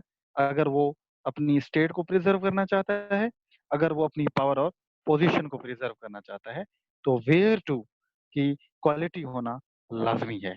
वो कहता है, इसको हम डिटेल से पढ़ेंगे वेयर टू की क्वालिटी क्या है। ठीक है, ये होना लाजमी है किंग में, प्रिंस में। तो फिर आगे कहता है, फिर हम where straight to state in his position in why need preservation. यहाँ पे क्वेश्चन आता है कि भाई जब वो स्टेट की प्रिजर्वेशन करनी है उसे, या उसे अपने पावर और पोजीशन को बचाना है, तो क्वेश्चन तो ये पैदा होता है ना कि भाई स्टेट को खतरा कहाँ से है, स्टेट की प्रिजर्वेशन क्यों जरूरी है, या उसके पावर और पोजीशन को, और स्टेट की पावर और पोजीशन को कहाँ से खतरा है, और उनकी प्रिजर्वेशन क्यों जरूरी है। This is a question. अब इसी क्वेश्चन को ही हम रिजॉल्व करेंगे कि जो प्रिंस है उसकी पावर और पोजीशन को कहाँ से खतरा है, स्टेट को कहाँ से खतरा है, और प्रिजर्वेशन की जरूरत क्यों पेश आती है। Why preservation is important for state और इस पोजीशन और पावर, क्योंकि प्रिंस का सारा खुलासा ही यही है कि वो प्रिंस की जो बुक है, वो प्रिंस की जो पावर और उसकी जो पोजीशन है उसको कैसे मेंटेन प्रिजर्व कर सकता है, और सिमिलरली वो स्टेट की जो पावर है, ये स्टेट की एग्जिस्टेंस है, उसको वो कैसे प्रिजर्व कर सकता है। ठीक है, तो ये बात हो रही है, ये उसकी इसको हम पढ़ेंगे। तो इसके लिए वो कहता है कि वेयर टू की जो क्वालिटी है वो होना लाजमी है। अगर वेयर टू की क्वालिटी होगी तो वो प्रिजर्व करेगा अपनी स्टेट को भी और अपने पावर और पोजीशन को भी। आई होप यहाँ तक क्लियर होगा आपका। हम आगे इसी को ही लेके चलेंगे कि अभी हमारी डिस्कशन ये होगी कि स्टेट की प्रिजर्वेशन क्यों जरूरी है, और अपनी पावर और पोजीशन की प्रिजर्वेशन क्यों जरूरी है, उसकी जरूरत क्यों पेश आती है। ठीक है, और उसको खतरा कहाँ से है इन सारी चीजों का, यानी उसकी अपनी पावर और पोजीशन को कहाँ से खतरा है, स्टेट की प्रिजर्वेशन को कहाँ से खतरा है, और प्रिजर्वेशन की जरूरत क्यों पेश आती है। अभी हम इस चीज को डिस्कस करेंगे। ओके, सो अभी देखते हैं। अभी ये कि हम जिसको डिस्कस कर रहे हैं कि जो प्रिंस है उसकी पावर और पोजीशन को कहाँ से खतरा है, या स्टेट है उसकी प्रिजर्वेशन, उसकी पावर और पोजीशन को कहाँ से खतरा है और उसकी प्रिजर्वेशन कैसे हो सकती है स्टेट की, यानी कि स्टेट को कहाँ से खतरा है, और उस खतरे से कैसे बचा जा सकता है। ठीक है, उस खतरे से कैसे बचा जा सकता है। वो कहता है कि प्रिंस की पावर और पोजीशन को, या स्टेट की पावर और पोजीशन को जिन चीजों से खतरा है वो 5 चीजें हैं, और उनसे प्रिजर्वेशन जरूरी है। और यही प्रिंस का मेन काम है कि इन 5 चीजों से वो बचे, प्रिजर्व करे। और इन्हीं 5 चीजों से बचने के लिए ही वो एडवाइसेस देगा प्रिंस को। उन्हीं के लिए ही प्रिंस बुक लिखी जो है मैकियावेली ने। तो 5 चीजें क्या हैं जो थ्रेट देती हैं स्टेट को, उसकी पावर और पोजीशन को। नंबर 1, वो कहता है फॉर्चूना। ये सबसे बड़ा थ्रेट है स्टेट के लिए, इससे बचाना है प्रिंस ने। फॉर्चूना क्या है, यानी कि फॉर्चुनेट और इसे फेट कहें, ये स्टेट नहीं है, ये फेट है, ठीक है, किस्मत जिसे हम कहते हैं, ठीक है। फॉर्चूना इटालियन वर्ड है। वो कहते हैं एक तो किस्मत से खतरा है, फॉर्चून से खतरा होता है, स्टेट को भी और प्रिंस को भी, उससे कैसे बचना है, इसको हम डिटेल्स करते हैं। दूसरी, कन्वेंशनल मोरालिटी, उससे भी स्टेट को खतरा है, उससे भी प्रिंस को खतरा है, तो प्रिंस ने उससे भी बचना है। कन्वेंशनल मोरालिटी, इसको भी हम देखते हैं, ये कन्वेंशनल मोरालिटी क्या है। तीसरा खतरा किससे है, नोबेलिटी से या इलीट से उसको खतरा होता है, स्टेट को भी और प्रिंस को भी, तो प्रिंस ने उससे भी बचना है। फोर्थ, कॉमन पीपल, जहां से उसकी बेस होती है, जहां से वो आता है, जिसकी उसको सपोर्ट होती है, वो कहते हैं वहां से भी उसको खतरा होता है, स्टेट को भी खतरा होता है, प्रिंस को भी खतरा होता है, तो उससे बचना भी इम्पोर्टेंट है उसके लिए। नंबर फिफ्थ, नेबरिंग स्टेट्स, तो नेबरिंग स्टेट से भी स्टेट को खतरा होता है, तो उससे किंग कैसे बचाएगा, ये भी इम्पोर्टेंट होता है। तो फिर मैकियावेली कहता है कि इन पांच चीजों से जो प्रिंस बचाएगा, वो तब बचा सकता है जब उसमें क्वालिटी होगी वेयर टू की, जब उसमें वेयर टू की क्वालिटी होगी, फिर ही इन पांच चीजों से वो स्टेट को प्रिजर्व कर पाएगा। अगर वेयर टू की क्वालिटी नहीं है तो ये चीजें पॉसिबल नहीं है, ठीक है। और फिर इन पांच चीजों से कैसे बचेगा, वेयर टू की क्वालिटी कैसे आएगी प्रिंस के अंदर, यही चीजें मैकियावेली एडवाइस करेगा अभी। ये इन्हीं पांच चीजों के बारे में ही वो एडवाइस करेगा कि जो पांच चीजें हैं जो प्रिंस के लिए भी खतरा है और जो स्टेट की एग्जिस्टेंस है उसके लिए भी खतरा है, तो इनसे प्रिजर्व करना जो है किंग के लिए, प्रिंस के लिए इम्पोर्टेंट है। और उसके लिए उसको वेयर टू की क्वालिटी चाहिए होगी, और वो कैसे आ सकती है, वो कैसे होगी, उसके बारे में एडवाइस करेगा कौन, मैकियावेली एडवाइस करेगा।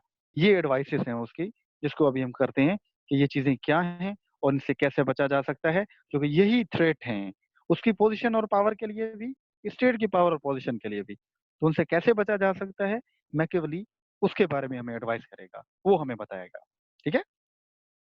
आई होप आप लोगों को समझ आ रही होगी और आप लोग बोर नहीं हो रहे होंगे। It's very interesting by the way, ठीक है।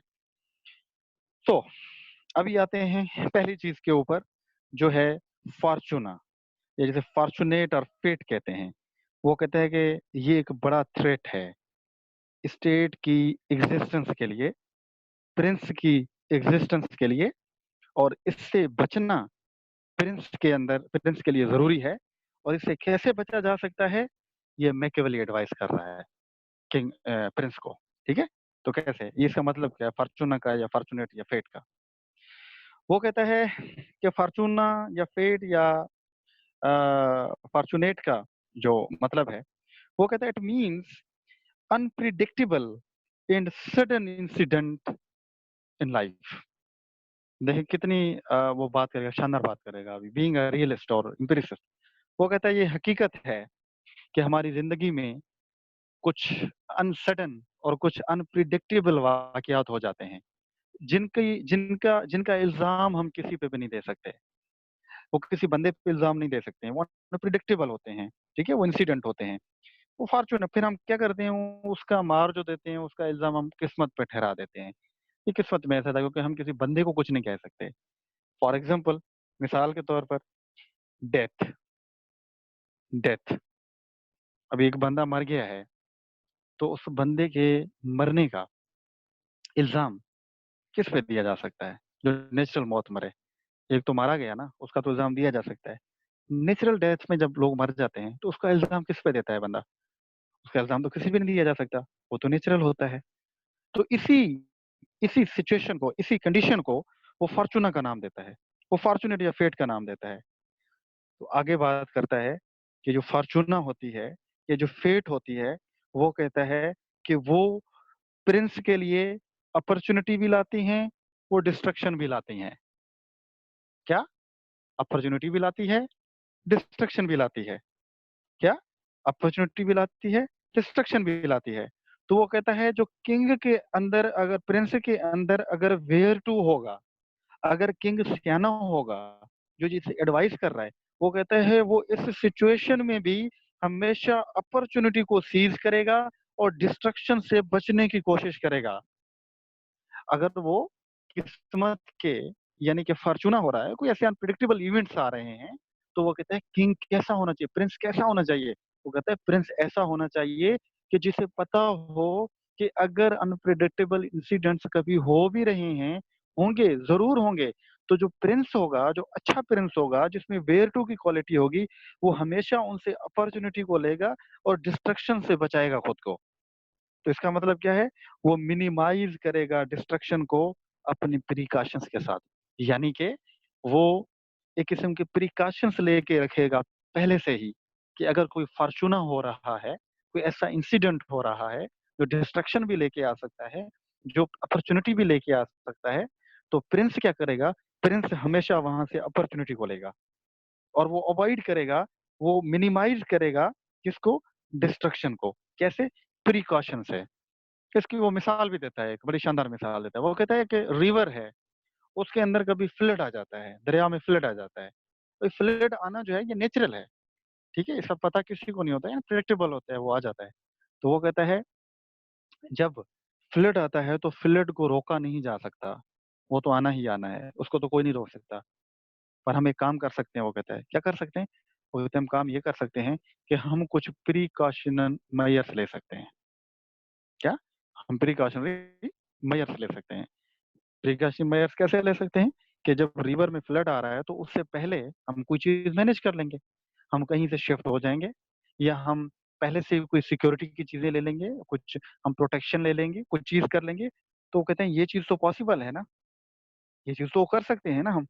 तो ये सेम मिसाल देता है कि जब भी फॉर्च्यूना हो, जब भी कोई ऐसे इंसिडेंट हो, जो सडन इंसिडेंट होते हैं, जिसपे इंसान का कोई भी पावर नहीं चलता है, तो वो डिस्ट्रक्शन भी लेके आ सकते हैं, यो पावर भी लेके आ सकते हैं।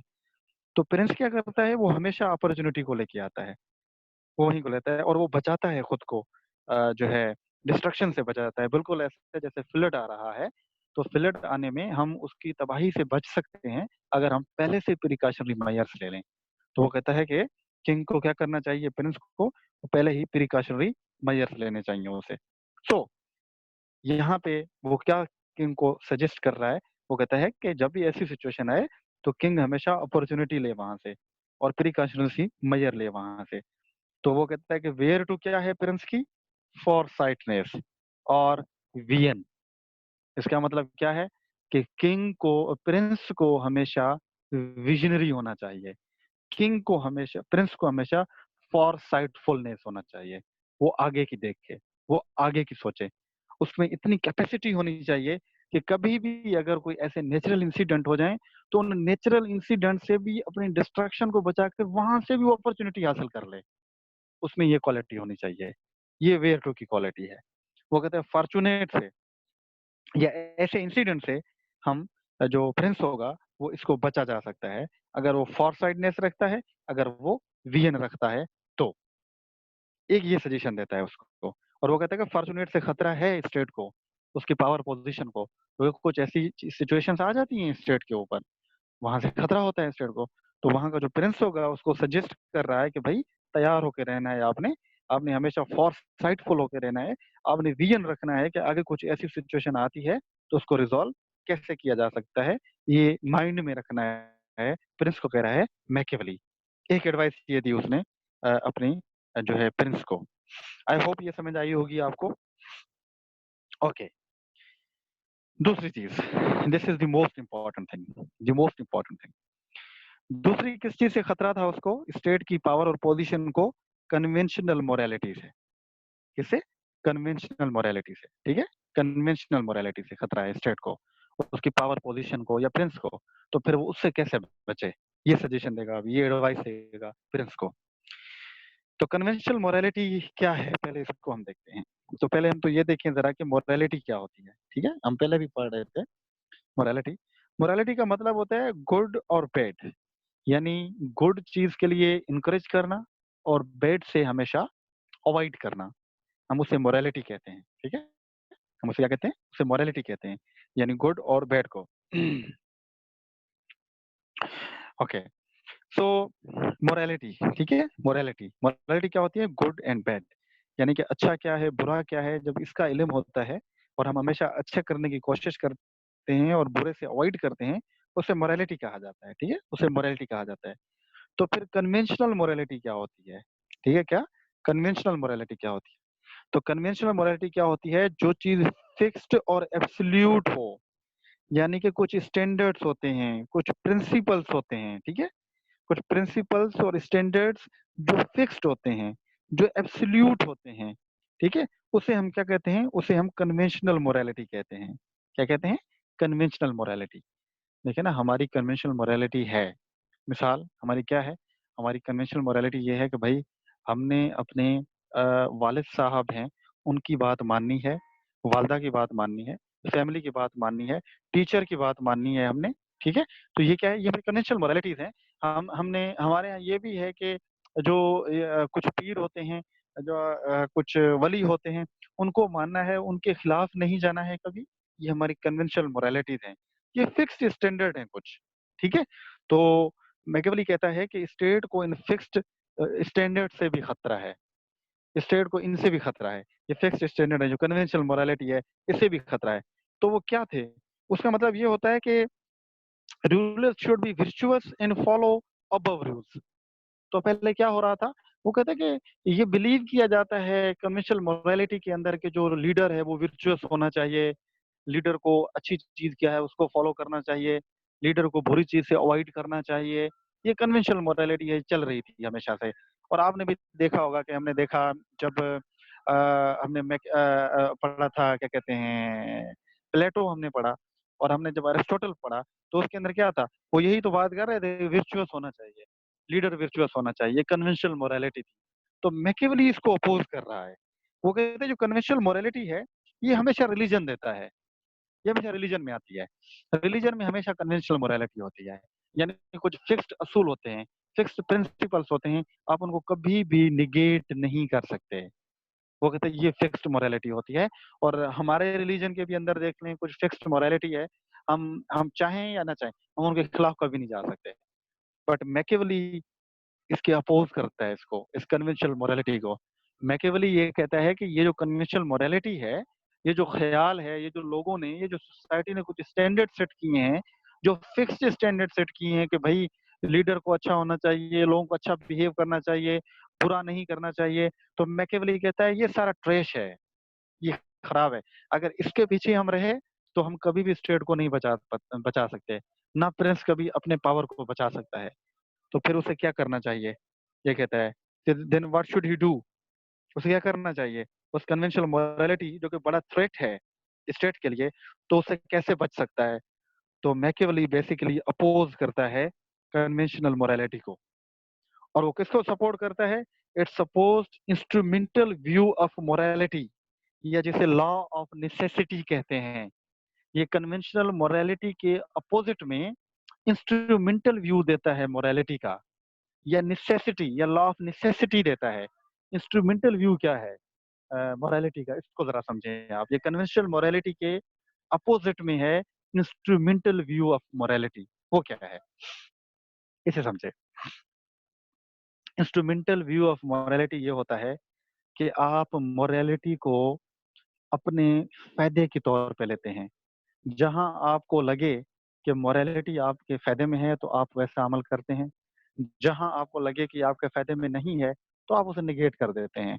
तो ये सेम बात हमें कौन कहता है? मैकियावेली कहता है कि जो प्रिंस हो उसको जो स्टैंडर्ड रखना चाहिए मोरालिटी का, वो इंस्ट्रूमेंटल व्यू वाला रखना चाहिए, लॉ ऑफ नेसेसिटी वाला रखना चाहिए। जहां उसे जरूरत पड़े कि मोरालिटी ठीक है तो हो, जहां उसे पड़े जरूरत कि वो खराब है तो उसे दफा कर दे, उसे वो साइड पे कर दे। इसे वो कहता है law, instrumental view of morality, या लॉ ऑफ मोरालिटी, जिसे वो कहता है। आई होप आपको समझ आई होगी कि कन्वेंशनल मोरालिटी क्या है, जो फिक्स्ड प्रिंसिपल्स होते हैं, और इंस्ट्रूमेंटल व्यू क्या है, जो कि आप जैसे कहें जो मोल्ड हो सकते हैं, जो अकोमोडेट हो सकते हैं, जिनको आप अकोमोडेट कर सकते हैं, जिनको आप with the passage of time change कर सकते हैं, जिन्हें अपनी मर्जी के साथ चेंज किया और अपनी मर्जी के साथ आप चुप कर। आपने एक वर्ड सुना होगा, गिरगिट सुना होगा, यानी गिरगिट की तरह कलर तब्दील करना। ये इंस्ट्रूमेंटल चीजें होती हैं, यानी जो आपकी मर्जी में चीजें आप उसी जैसे हो जाते हैं, और जब वापस आते हैं तो आप उसी जैसे हो जाते हैं। तो ये मोरालिटी के बारे में यही बात कह रहा है कि जो प्रिंस होगा वो इंस्ट्रूमेंटल मोरालिटी का व्यू ले, जहाँ उसे पता चले ना कि अच्छा यहाँ पे हमें ऐसा बनना है, यानी रिलीजियस बनना है मैंने, तो वो रिलीजियस बन जाए। और कहीं पे बाहर जाए और उसे फील हो गया उसे रिलीजियस नहीं बनना, वो रिलीजियस नहीं बने, वो बिल्कुल साइड पे होकर खड़ा हो जाए। तो ये इंस्ट्रूमेंटल व्यू ऑफ मोरालिटी है और ये कन्वेंशनल मोरालिटी के अपोजिट में है। ठीक है, इंस्ट्रूमेंटल व्यू ऑफ मोरालिटी ये उसका रिलीजन के बारे में व्यू है कि रिलीजन के बारे में जो प्रिंस हो वो रिलीजन को एज अ कोई स्टैंडर्ड के तौर पे ना ले, वो इंस्ट्रूमेंटल ले। अगर उसे जरूरत हो वो जहाँ जाए, जहाँ उसे फील हो कि मजहबी बनना है तो वो बड़ा मजहबी बन जाए, और जहाँ उसे फील हो कि कत्ल करना है कत्ल भी कर दे। ऑलराइट, ये इंस्ट्रूमेंटल व्यू ऑफ मोरालिटी है।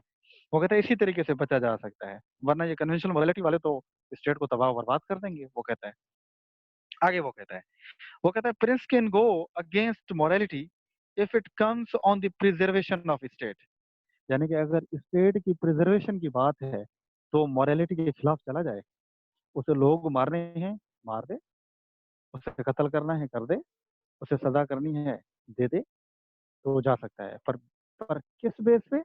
अगर जो स्टेट की प्रिजर्वेशन के ऊपर कोई इशू आ रहा है तो जा सकता है, अदरवाइज नहीं जा सकता वो। अदरवाइज वो बड़ा मॉरल बन के घूमे दुनिया के सामने कि मैं अच्छा हूँ, मैं बड़ा हूँ, ये हूँ वो हूँ। पर जब स्टेट की प्रिजर्वेशन की बात आए तो वो कत्ल भी कर दे। ये इंस्ट्रूमेंटल व्यू ऑफ मोरालिटी है। ठीक है, फिर वो कहता है कि prince should be effective rather than virtuous. बहुत इंपॉर्टेंट पॉइंट है। वो कहता है कि प्रिंस को इफेक्टिव होना चाहिए, विर्चुअस नहीं होना चाहिए। इफेक्टिव और विर्चुअस का मतलब क्या है? विर्चुअस तो ये है ना कि भी बड़ा नेक पाक साफ होना चाहिए। वो कहता है ये प्रिंस को ऐसा नहीं होना चाहिए, प्रिंस इफेक्टिव हो। इफेक्टिव का मतलब क्या है? इफेक्टिव का मतलब ये है कि उसका मकसद स्टेट की प्रिजर्वेशन है, तो उसका मकसद स्टेट को प्रिजर्व करना है। तो प्रिजर्व करने के लिए उसे मारना पड़े, धारना पड़े, उसे जो कुछ भी करना पड़े वो कर ले। इफेक्टिव हो, वो असर वाला हो, विर्चुअस नहीं होना चाहिए। ठीक है, देन वो आगे क्या कहता है? वो डबल स्टैंडर्ड ऑफ मोरालिटी पे बिलीव रखता है। In public good private can anything. ठीक है, वो प्रिंस को कहता है double standard of morality conventional के अपोजिट में।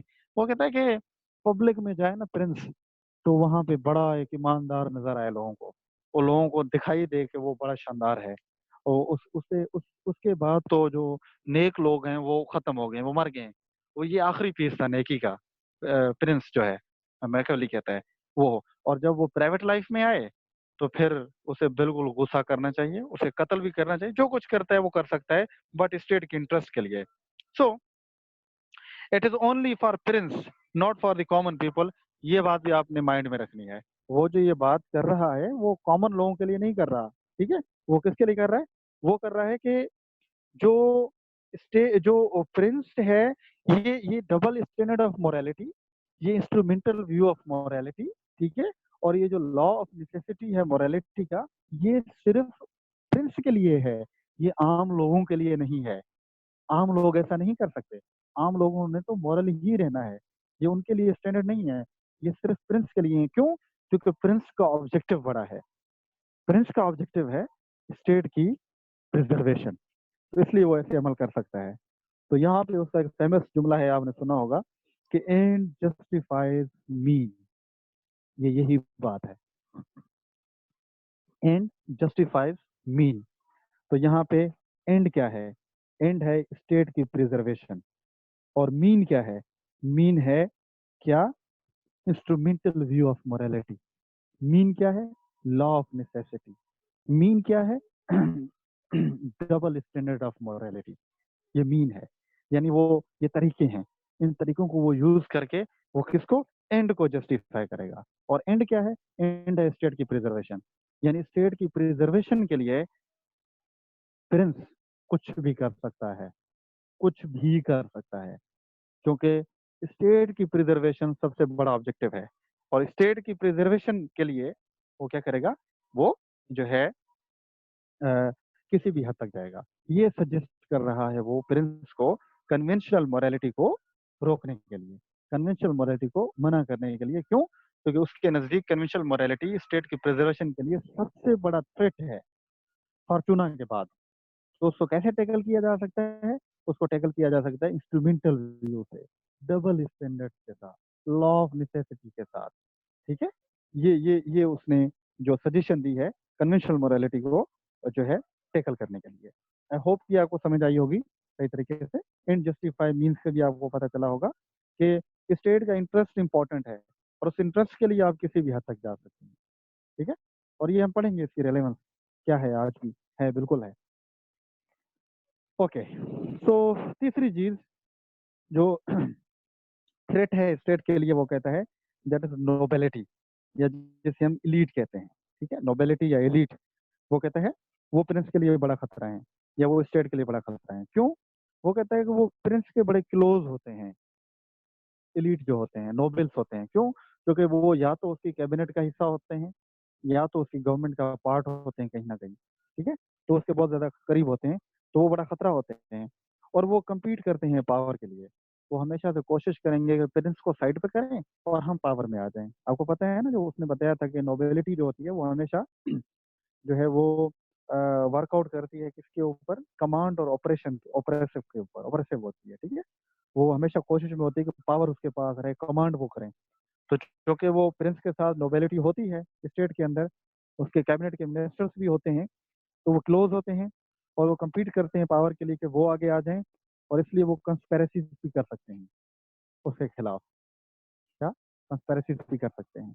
और वो दुश्मन की साइड भी ले सकते हैं प्रिंस को साइड पे करने के लिए।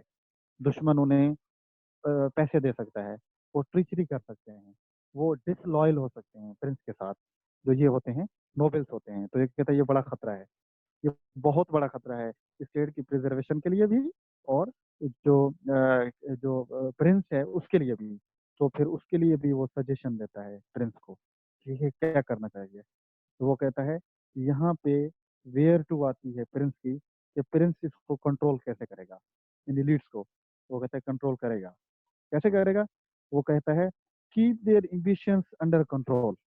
पहली बात तो ये है कि वो उनको अपने कंट्रोल में रखेगा, वो आगे बढ़ने ही नहीं देगा। कैसे?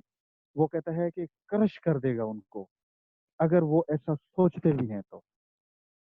यानी अगर प्रिंस को पता चले कि किसी ने थोड़ी सी भी कोशिश की है उसके खिलाफ करने की, वो कहता है वो इस तरीके से उसे क्रश करे कि दोबारा वो बदला लेने का सोचे भी नहीं। उसको, वो कहते हैं ना, एक एग्जाम्पलरी पनिशमेंट दे उसको, उसको ऐसी सजा दे और जगह जैसे उसकी नस्लें भी याद रखें, और वो कभी बदले के लिए सोचे भी नहीं। वो प्रिंस को कह रहा है कि नोबल्स को डील करने का यही तरीका है, नोबल्स को इसी तरीके से आप कर सकते हैं।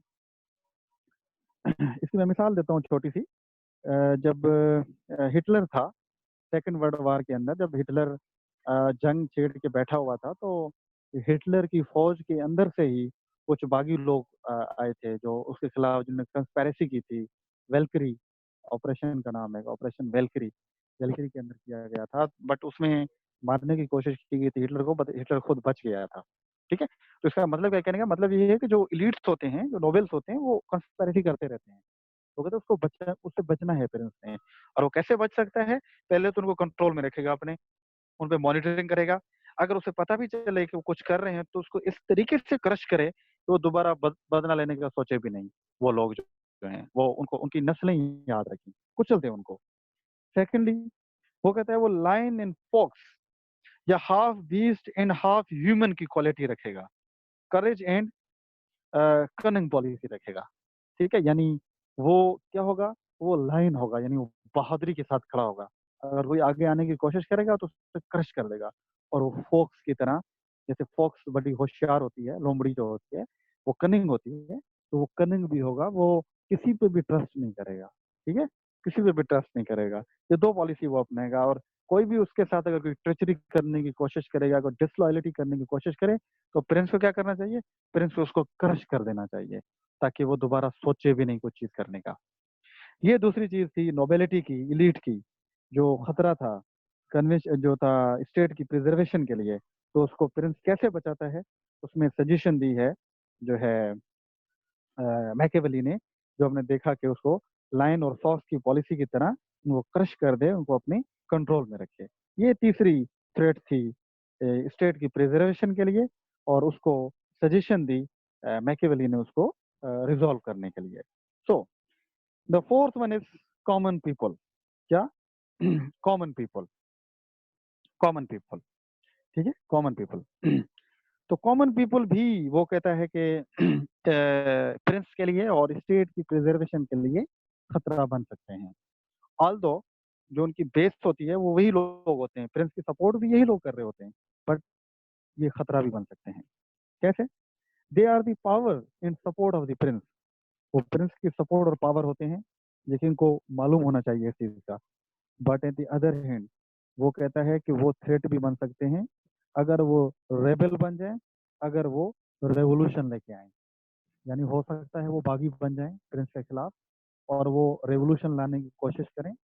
ये भी कर सकते हैं किसी कहने पे, दुश्मन के कहने पे। तो इसलिए ये थ्रेट भी बन सकते हैं, आल्दो के पावर उन्हीं से ही आ रहा है। तो इस सिचुएशन में वो सजेशन क्या दे रहा है प्रिंस को? वो कह रहा है कि इस सिचुएशन में Prince should keep them satisfied and stupefied. वो कहता है कि यहाँ पे प्रिंस ने दो पॉलिसीज अपनानी होंगी। एक तो ये कि वो उनको सेटिस्फाइड रखेगा, उनकी जरूरतें पूरी करेगा, कॉमन पीपल की। नोबेलिटी को तो उसने कहा ना कि नोबेलिटी को तो वो क्रश कर दे, मार के रख दे उनको। बट कॉमन पीपल को वो क्या कहते हैं? उनको सेटिस्फाइड रखेगा, बट स्टूपिफाइड भी रखेगा। यानी उनके अंदर अपना खौफ भी बरकरार रखेगा। उनकी एक लेवल होगी, उस लेवल से आगे नहीं आने देगा उनको। अगर वो लेवल से आगे आ गए तो बड़ा मसला पेश कर देंगे प्रिंस के लिए। तो प्रिंस उनको सेटिस्फाइड भी रखेगा, उनकी जरूरतें भी पूरी होंगी, बट साथों साथ उनको स्टूपिडिफाइड भी रखेगा, उनको फियर में रखेगा, उनको खौफ में भी रखेगा। यानी कि उनको प्यार भी देगा और प्यार के साथ साथ उनसे जो उनके उनकी फियर जो है वो भी उनके साथ मेंटेन रखेगा। तो अगर ज्यादा प्यार देगा तो मसला हो जाएगा। तो कहता है कि prince should keep love and fear, but one comes anyone, he must choose to be feared than loved because fear permanent and love is temporary। वो कहता है कि वो लव और जो फियर की पॉलिसी रखेगा आम लोगों के साथ, उनकी जरूरतें तो पूरी करेगा और साथ में उनके साथ फियर भी रखेगा। और मैकियावेली कह रहा है कि अगर किंग के पास, प्रिंस के पास ऑप्शन आ जाए कि दोनों में से एक ऑप्शन आ जाए कि वो प्यार दे उनको या उनके यहाँ फियर दे, तो वो कहता है फिर किंग प्रिंस को प्यार की तरफ नहीं जाना होगा, फिर उसको किसकी तरफ जाना होगा? फियर की तरफ जाना होगा। क्यों? क्योंकि वो कहते हैं फियर परमानेंट है और जो प्यार होता है, लव होता है, वो टेम्परेरी होता है। इट मीन अगर आप उनको ज्यादा प्यार देंगे, इन अदर सेंस ज्यादा उनको सर पे चढ़ाएंगे, तो कल को वो आपको नुकसान दे सकते हैं। बट जब उनमें खौफ होगा उनके माइंड में, तो खौफ के नतीजे में वो कुछ भी नहीं कर पाएंगे, वो साइड पे रहेंगे। ये वो सजेशन दे रहा है कॉमन पीपल के बारे में कि अगर वो कोई मसला पेश करते हैं तो उसके साथ प्रिंस में कैसे रहना है, यानी कि लव और फियर के तौर पे, बट ज्यादा फियर। आगे बात कहते हैं, वो कहता है कि but Prince should never be hated bye them. वो कहता है एक बात प्रिंस ने माइंड में रखनी है, प्रिंस कभी भी उनकी नफरत की वजह ना बने। कॉमन पीपल नफरत ना करें प्रिंस से, दे आर वेरी इंपॉर्टेंट। इसकी बेस आम लोगों से है। अगर आम लोग इससे नफरत करना शुरू हो गए तो फिर प्रिंस के लिए बड़ा मसला पेश हो जाएगा। उनको टैकल करने के लिए क्या सजेशन दे रहा है? वो कह रहा है कि उनको सेटिस्फाई रखो, उनको स्टूपिफाइड भी रखो, उनको खौफ भी दे के रखो, बट उनकी नफरत का रीजन न बने जो प्रिंस है। तो फिर कैसे नहीं बन सकता? नफरत का नतीजा, नफरत से कैसे बच सकता है, वो भी सजेशन देता है। वो कहता है किंग जो प्रिंस है, never touch their private property, woman and custom, because they are very protective regarding this. वो कहता है कि प्रिंस कभी भी उनकी प्राइवेट प्रॉपर्टी के अंदर टच ना करे, उनके अंदर इंटरफेरेंस ना करे, कभी भी उनकी औरतों के साथ छेड़खानी न करे और कभी भी उनकी कस्टम के साथ छेड़खानी न करे। क्योंकि इन तीन चीजों के बारे में लोग बहुत ही ज्यादा प्रोटेक्टिव होते हैं, बहुत ही ज्यादा केयरफुल होते हैं, बहुत ही ज्यादा सेंसिटिव होते हैं। अगर पेरेंट्स ने इन तीन चीजों के साथ हरकतें करना शुरू की तो लोग फिर ये नहीं देखेंगे कि कितनी नफरत है, क्या है, आगे से लोग उसके खिलाफ खड़े हो जाएंगे। और तो ये क्या उसको सजेशन दे रहा है? ये बड़ी खूबसूरत सजेशन है और ये ऐसा होता है। प्राइवेट प्रॉपर्टी और वुमेन और कस्टम्स में लोग बहुत ही ज़्यादा सीरियस होते हैं। अब देख सकते हैं आसपास में, और लोग बहुत ज़्यादा इसके बारे में प्रोटेक्टिव होते हैं। तो कहते हैं इनको नहीं छेड़े, अगर इनको छेड़ेगा तो वो नफरत करेंगे, और नफरत करेंगे तो उसके लिए बड़ा इशू हो जाएगा।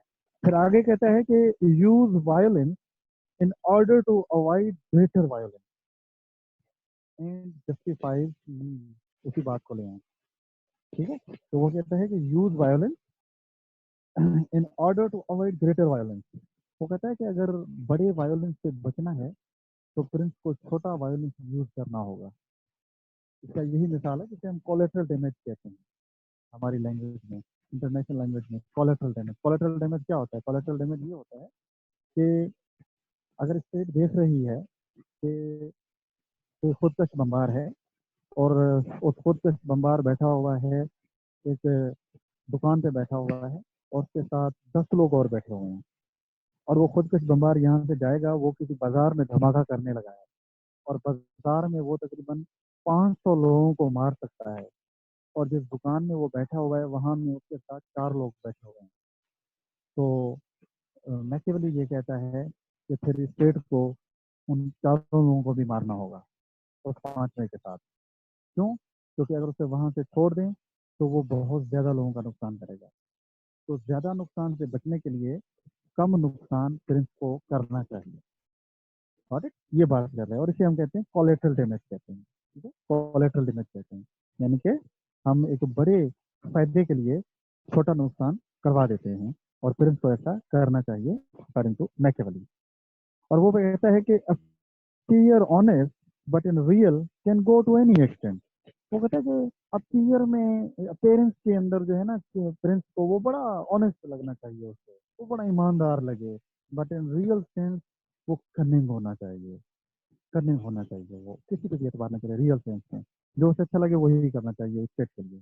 किसी को मरवाना है 5 लोगों को, 4 को, 8 को मरवा दे, पर लोगों के सामने वो कैसे पेश हो गया है, बड़ा अच्छा था, बड़ा ईमानदार था, नेक था, पारसा सा पेश आना चाहिए। वो कहते हैं इसी तरीके से कॉमन लोगों को मैनेज किया जा सकता है, और कॉमन लोगों को संभाला जा सकता है, जो कभी भी किसी भी वक्त स्टेट की वो कहते हैं, जिसे हम कहते हैं स्टेट की प्रिजर्वेशन के लिए वो नुकसान दे सकते हैं, या उसे नुकसान साबित कर सकते हैं। ये था हमारी चौथी थ्रेट थी उसकी। और अभी लास्ट जो थ्रेट है उसको हम देखते हैं कि वो क्या है। वो कहता है कि जो लास्ट थ्रेट है वो है नेबरिंग स्टेट। क्या? Neighbouring state. नेबरिंग स्टेट ये 5वां थ्रेट हो सकता है स्टेट की प्रिजर्वेशन के लिए। जो उसके आसपास की स्टेट्स हैं वो उसकी एग्जिस्टेंस के लिए नुकसानकार साबित हो सकती है। तो उसके लिए एडवाइस क्या देता है प्रिंस को मैकियावेली? वो कहता है कि ही शुड बी ऑलवेज, ठीक है, he should be, he always be, ठीक है, वो कहता है कि he always be, he always be, he always be prepared for war in peace times also। Got it? War in peace times also। वो कहता है कि जो प्रिंस है उसको वॉर के लिए हमेशा रेडी रहना चाहिए दूसरी स्टेट्स के साथ। चाहे बज़ाहिर तौर पे अगर ऐसा लगे ना कि पीस है, अमन चल रहा है, ऐसा होना नहीं चाहिए। उसे वार के लिए हमेशा तैयार होना चाहिए। वो सजेशन दे रहा है प्रिंस को कि कभी भी वो उसे खामोश होकर नहीं बैठना चाहिए कि ये वॉर है तो दुश्मन उस पर हमला नहीं करेगा, कभी भी कर सकता है, इसलिए उसे हमेशा रेडी रहना चाहिए वॉर के लिए। पाकिस्तान इंडिया की मिसाल ले लें कि कैसे हमेशा दोनों रेडी रहते हैं दूसरे के साथ।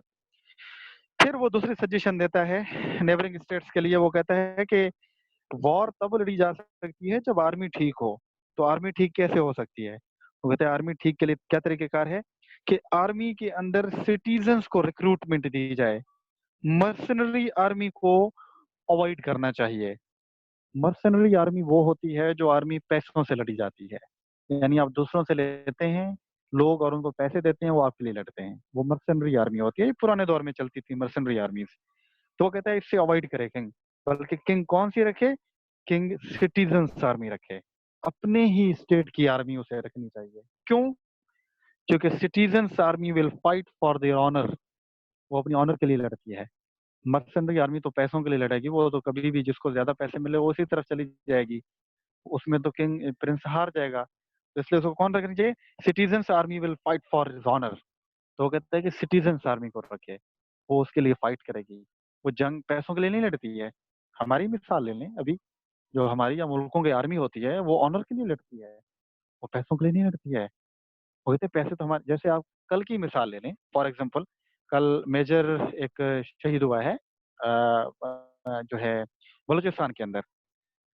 उसकी अपनी कोई बहुत ज्यादा जमीन थी, वो बहुत ज्यादा रॉयल जो है बेस्ट फैमिली से ताल्लुक रखता था। उसके जो अंकल हफ्साबाद से था पंजाब में, उसके जो अंकल से या उसके जो रिलेटिव सारे वो हुकूमत के अंदर वो मतलब कि एक अच्छी स्टेब्लिश्ड फैमिली से था। But he was killed in Balochistan. वो वहां पे था, क्यों था उस आर्मी में? Honour for his country, for his motherland. ये बात कहता है मैकियावेली कि अगर आप उनको रिक्रूट करेंगे सिटीजन्स को, तो वो सिटीजन्स अपने ऑनर के लिए लड़ेंगे, और जब ऑनर के लिए लड़ेंगे तो फिर वो जीतेंगे। मर्सनरी आर्मी हरा देगी, वो पैसों के लिए लड़ती है। और सेकेंडली वो कहता है, लास्ट सजेशन देता है कि know believe on any neighbour state. वो कहते हैं नेबर स्टेट में कभी भी बिलीव नहीं करना चाहिए। वो तो इतने हद तक कहता है कि उसके साथ कोई मुआहदा करो, आपके फायदे में है तो मुआहदा करो, अगर नुकसान में है तो मुआहदा करके तोड़ दो उसे। वो तो इतना भी कहता है कि वो मिसाल देता है कि वो कहता है कि जो प्रिंस है वो ऐसा होना चाहिए कि बंदा आ रहा हो सामने, उसको गले में लगाए, उसको गले लगाए और पीछे से खंजर हो, उसको खंजर मार दे, उसका जब इंटरेस्ट पूरा हो जाए तो। क्यों? वो कहता है इसी तरीके से अगेन ये चीजें क्यों जस्टिफाइड हैं, वो वही बात कि एंड जस्टिफाइज मीन स्टेट की प्रिजर्वेशन इंपॉर्टेंट है। स्टेट की प्रिजर्वेशन होगी तो वो कहता है सिटीजन्स की प्रिजर्वेशन होगी। तो प्रिंस को इसलिए ये अमल करने होंगे। अगर ये अमल नहीं करेगा तो अनार्की आ जाएगी, और जब अनार्की आएगी तो लोगों में जो है कॉन्फ्लिक्ट्स होंगे, मार धाड़ होगी, वायोलेंस होगा, ये सारी चीजें होंगी। और वो उससे बचने के लिए ये किंग को ये सजेशन दे रहा है और प्रिंस को ये सजेशन दे रहा है, क्योंकि उसके नजदीक दो चीजें सामने थी। ये जो बेसिक काम था उसका वो ये था कि इटली की सिचुएशन बड़ी पथेटिक थी उस टाइम पे, वायलेंस था वहां पे, अनार्की थी वहां पे। तो उसको बचाने के लिए उसने ये बुक लिखी कि कोई ऐसा बंदा आए जो इस तरीके से अमल करे और इटली को यूनिफाई कर दे। एक तो उसका ये कॉन्टेक्स्ट था जिसके लिए उसने philosophy the. But in today's time अगर हम देखें तो हम इन्हीं चीजों को ही फॉलो करते हैं, क्योंकि ये सारी चीजें जब वो बता रहा था, प्रिंस को दे रहा था, तो वो बेसिकली स्टेट क्राफ्ट का काम कर रहा था। यानी वो तरीकेकार बता रहा था कि एक प्रिंस कैसे गवर्नेंस को सही तरीके से संभाल सकता है। तो कहता है उसको संभालने के लिए ये सजेशन जरूरी हैं। और वो 5 थ्रेट्स बताया उसने, और उन 5 थ्रेट्स का उसने सजेशंस दी, और बताया कि वो कैसे थ्रेट हो सकते हैं स्टेट की प्रिजर्वेशन के लिए, और फिर उसने सजेशन दी कि उससे बचा कैसे जा सकता है। ये मैकियावेली की जो बेसिक फिलॉसफी थी, जो आपने देखी कि जिसमें वो प्रिंस को वो सजेशन देता है, वो उनको बातें बताता है। यहाँ पे we are done with the philosophy of prince जो मैकियावेली ने दी थी, उससे हमने उसको दी एंड किया। और आपको पता चला कि मैकियावेली ने ये फिलोसफी क्यों दी थी, स्टेट की प्रिजर्वेशन के लिए, एंड अदर सेंस इटली को यूनिफाई करने के लिए। और फिर कैसे उसने सजेशन दी, और पहले उसने बताया कि स्टेट को थ्रेट्स किन 5 चीजों से है। कन्वेंशनल मॉरलिटी से खतरा है, वो कहता है स्टेट को। नोबेलिटी से खतरा है, कॉमन पीपल से खतरा है, वो कहता है। और दूसरा वो कहता है कि नेबरिंग स्टेट से उनको खतरा है, और तो इनसे खतरा है, तो और फॉर्चूना से खतरा है। ये 5 थ्रेट्स हैं स्टेट की प्रिजर्वेशन के लिए। फिर इसने अपनी प्रिंस को सजेशंस दी, एडवाइसेस दी कि इनसे बचा कैसे जा सकता है। ये सारी उसकी फिलॉसफी थी। और अभी हम आते हैं उसके क्रिटिकल एनालिसिस के ऊपर, कि हम देखेंगे कि उसने जो ये फिलॉसफी दी है, इसकी स्ट्रेंथ और वीकनेसेस क्या थी। अभी हम उसको देखते हैं। तो वो कहता है कि फर्स्ट बात जो बताता है, हम देखें अगर उसकी बड़ी इंपॉर्टेंट बात नजर आती है, he is called the apostle of power politics. यानी इसे पावर पॉलिटिक्स का एडवोकेट करके कहा जाता है। तो पावर पॉलिटिक्स का मतलब क्या है? हमने सारा ये जो पढ़ा ये पावर पॉलिटिक्स की थी, यानी स्टेट के पावर को प्रिजर्व करना, प्रिंस के पावर को प्रिजर्व करना, उसको यूज करना, उसको एक्सरसाइज करना, उसको अटेन करना, ये पावर पॉलिटिक्स होती है। और आपने पूरी फिलोसफी के अंदर आपने यही देखा कि वो सिर्फ स्टेट की प्रिजर्वेशन और प्रिंस के पावर को मैक्सिमाइज करने की बात कर रहा है। ठीक है, उसे पावर पॉलिटिक्स कहते हैं। अभी भी एक वर्ड यूज होता है, आप सुनते होंगे कि यार ये कुछ नहीं, ये पावर पॉलिटिक्स है सिर्फ। मतलब क्या होता है? मतलब ये होता है कि आप अपने पावर को इंक्रीज करने के लिए किसी भी हद तक जाते हैं। ये मैकियावेलियन अप्रोच है। You can do anything in order to attain more and more power. ठीक है, तो ये उसे कहा जाता है। ये क्वेश्चन भी आता है कि Machiavelli is called the apostle of power politics. तो उस पर क्रिटिकल एनालाइज करो इसको, तो ये सारी चीजें हमने उसके अंदर लिखी हैं, क्योंकि उसके सारी काम ही पावर पॉलिटिक्स है, पावर को इंक्रीज करना है। फिर उसकी जो एक और चीज है, ही separated politics from religion and ethics, जिसे हम सेकुलरिज्म कहते हैं। और सेकुलरिज्म किसका फीचर था? हमने पढ़ा रेनेसां का था, और ये रेनेसां थिंकर था। तो सिमिलरली इस पे रेनेसां का असर था, और ये इस तरीके से इसने सेपरेट किया रिलीजन को पॉलिटिक्स से। आपने देखा नहीं, वो कन्वेंशनल मोरालिटी को खत्म कर, कन्वेंशनल मोरालिटी में तो रिलीजन था, रिलीजन और पॉलिटिक्स साथ आ रही थी। आपने देखा जो है मिडिवल एजेस के दरमियान, तो इसने उसको खत्म किया, और खत्म करके इसने क्या कहा? इंस्ट्रूमेंटल मोरालिटी का कंसेप्ट किया, लॉ ऑफ नेसेसिटी का इसने कंसेप्ट दिया, ड्यूअल मॉरलिटी का कंसेप्ट दिया इसमें। सेक्युलर यानी कि पॉलिटिक्स के अंदर कोई भी रिलीजन नहीं आएगा, वो उसे अवॉइड होगा, और एथिक्स नहीं आएगी, वो अवॉइड होगी। Politics is something different and religion is something very different. तो ये आज भी सेकुलरिज्म की जो बात होती है पॉलिटिक्स में, हमेशा ये मैकियावेली से ही आपको मिलती हैं सारी चीजें। दूसरी, फर्स्ट मॉडर्न थिंकर या रेनेसां थिंकर भी इसे कहा जाता है। ये एमसीक्यूज भी आता है कि फर्स्ट मॉडर्न थिंकर कौन है या रेनेसां थिंकर कौन है। वो मैकियावेली है। ठीक है, इटली में जो हुआ था। He questioned fixed standard of Middle Ages. मैंने आपको मिडल एजेस बताया, डार्क एजेस जो पढ़े हमने, मेडिवल एजेस पढ़े थे, उसमें जो चीजें थी, जैसे कन्वेंशनल मोरालिटी फिक्स्ड थी वहां पे, क्रिश्चियनिटी फिक्स्ड थी वहां पे, ठीक है, विर्चुअस होना लाजमी था वहां पे। तो इसने उसको क्वेश्चन किया, उसने कहा कि नहीं, ऐसा कुछ भी नहीं है। जो प्रिंस है उसको स्टेट को बचाना है, और वो इफेक्टिव होना चाहिए, विर्चुअस नहीं होना चाहिए। उसको उसने क्वेश्चन किया।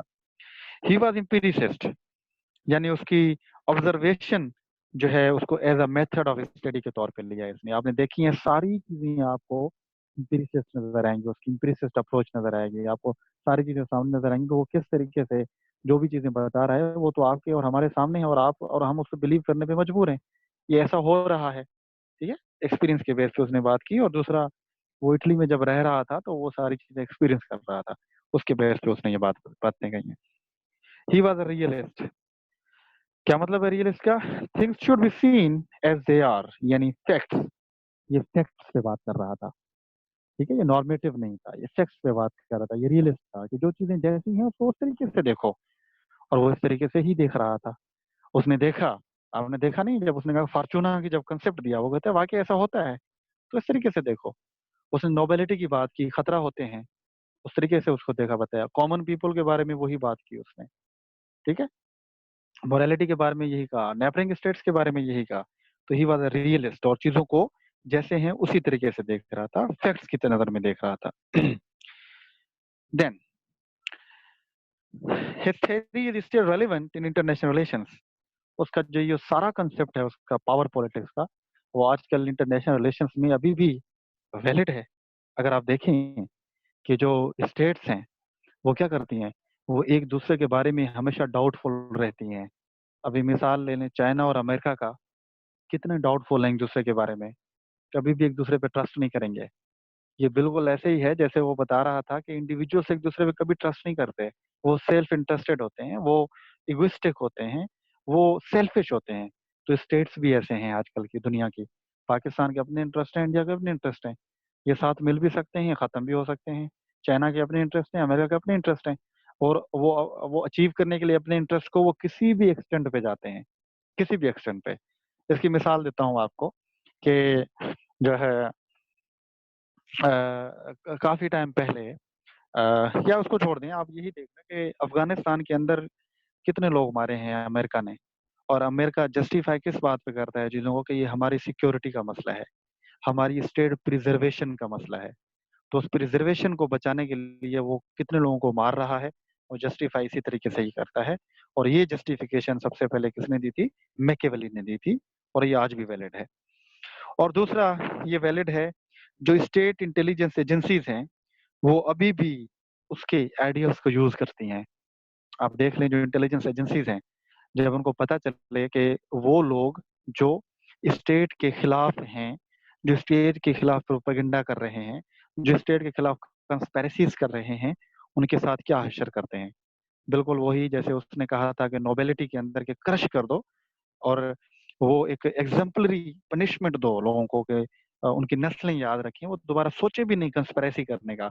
और आज भी आप देखें कि ऐसी ही चीजें हो रही हैं, जहां भी कोई बगावत होती है, कंस्पेरेसी होती है, तो इंटेलिजेंस एजेंसीज और जो लॉ इन्फोर्समेंट एजेंसीज हैं, वो हमेशा एक एग्जाम्पलरी पनिशमेंट देने की कोशिश करते हैं कि ऐसी सजा दें ताकि अगली दफा कोई बंदा सोच भी ना सके उसको अवॉइड करने के लिए। तो ये रियल पॉलिटिक्स भी इसे कहा जाता है, ठीक है, कि आप रियलिटी के बेस पे पावर को हासिल करने के लिए किसी भी एग्जिस्ट तक जाते हैं। ये तो थी उसकी कुछ रेलेवेंसी, और बहुत ज्यादा रेलेवेंसी इसके अंदर। ये तो स्ट्रेंथ थी उसकी। जब वीकनेसेस की हम बात करते हैं तो हमें पता चलता है कि सबसे पहली जो उसकी वीकनेस है, that is he is immoral not amoral. ठीक है, इमोरल नॉट एमोरल, इसको थोड़ा गौर से सुन लें। इमोरल वो होता है कि जो मोरालिटी पे यकीन ही नहीं रखता, जो कि जो मानता ही नहीं है मोरालिटी को।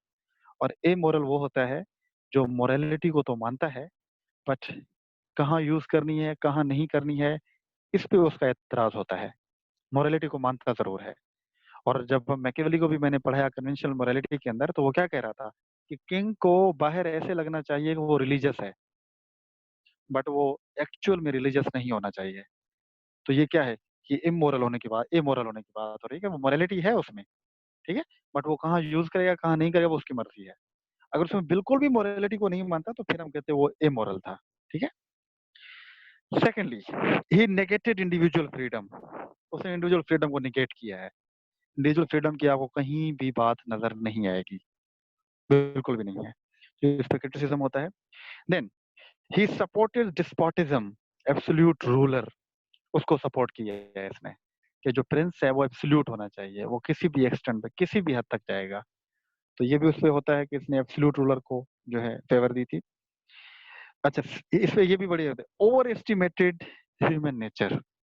इसने ह्यूमन नेचर को थोड़ा ओवर एस्टिमेट किया है। इसने कहा है कि भाई ह्यूमन नेचर जो होती है वो सेल्फिश होती है, वो इगोइस्टिक होती है, वो ऑप्रेसिव होती है, वो एग्रेसिव होती है। जरूरी तो ऐसा नहीं है। ह्यूमन नेचर गुड भी तो हो सकती है, ह्यूमंस अच्छे भी तो हो सकते हैं। जरूरी थोड़ा है कि हर बंदा एग्रेसिव हो, हर बंदा ऑप्रेसिव हो, हर बंदा इगोइस्टिक हो। कुछ लोग पैशनेट भी तो होते हैं, कुछ लोग कंपैशनेट भी तो होते हैं, कुछ लोग एम्पैथिक भी तो होते हैं। सोसाइटी में ऐसे एग्जिस्ट करते हैं। तो इसको उसने इग्नोर किया है, ह्यूमन नेचर को बहुत ज्यादा ओवर एस्टिमेट कर दिया है उसने। ये भी उस पर तनकीद होती है। Then he justified violence and cruelty. उसने क्रूएलिटी और जो है वायोलेंस है, उसको उसने क्या किया है, उसको उसने जस्टिफाई किया है कि क्रूएलिटी होनी चाहिए, जो है वायोलेंस होना चाहिए, कर सकते हैं, मिल सकता है। और देख रहे हैं सोसाइटी में या हमारी स्टेट्स के अंदर भी इंटरनेशनल लेवल पे कि स्टेट जो है वो वायोलेंस करती हैं। जैसे कोलेटरल डैमेज है, कोलेटरल डैमेज को इसने सपोर्ट किया है। तो स्टेट कोलेटरल डैमेज करती हैं, ऑडिट अपने लोग मरवाती हैं अगर ज्यादा लोग बचाने के लिए। ठीक है। तो ये क्या है, ये इसने जस्टिफाइड किया इसने वायलेंस और क्रूएलिटी को। और इसी के बेस पे ही जो है अल्लामा इकबाल ने मैकियावेली को कहा था द सन ऑफ इविल। क्या? द सन ऑफ इविल, यानी कि शैतान का बच्चा। ठीक है, ये उसने अल्लामा इकबाल ने कहा था मैकियावेली को, उसकी इसी क्रूएलिटी, इसी इसी प्रिंस की थ्योरी के ऊपर, जिसमें उसने ये सारी बातें कही थी। तो एमसीक्यूज भी आता है एक सीएसएस में कि अल्लामा इकबाल ने सन ऑफ इविल किसको कहा था, तो आपने याद रखना है वो मैकियावेली को कहा था। फर्स्ट पॉलिटिकल थिंकर कौन है, मॉडर्न पॉलिटिकल थिंकर, वो मैकियावेली है। और इसकी जो बुक्स हैं वो आपने देखी, तो वो सारी थी, ये फ्लोरेंस में पैदा हुआ था। ये कुछ एमसीक्यूज हैं जो मैकियावेली से जरूर आते हैं, इनमें से ही आते हैं। और ये था जनाब आपका, जो हमने देखा मैकियावेली को देखा और उसका हमने क्रिटिकल एनालिसिस किया कि वो क्या है। और आई होप यहाँ तक आपको समझ आई होगी कि ये सारी चीजें क्या हैं। सो अगर आपके कोई क्वेश्चंस हैं तो I am here to answer them. आप मुझसे पूछ सकते हैं, आपके अगर कोई भी क्वेश्चन है यू कैन आस्क मी। मैं आपको अनम्यूट कर रहा हूँ, अगर किसी को क्वेश्चन पूछना है तो वो अपना माइक ऑन करेगा और मुझसे वो क्वेश्चन पूछ सकता है, बट प्लीज अपने मैक्स को ऑफ कर दें अगर क्वेश्चन नहीं पूछना तो। अगर किसने पूछना है तो he can ask me.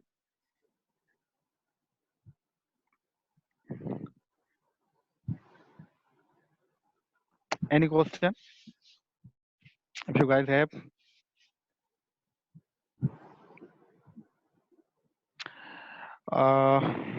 Okay, Ghulam Dasgir.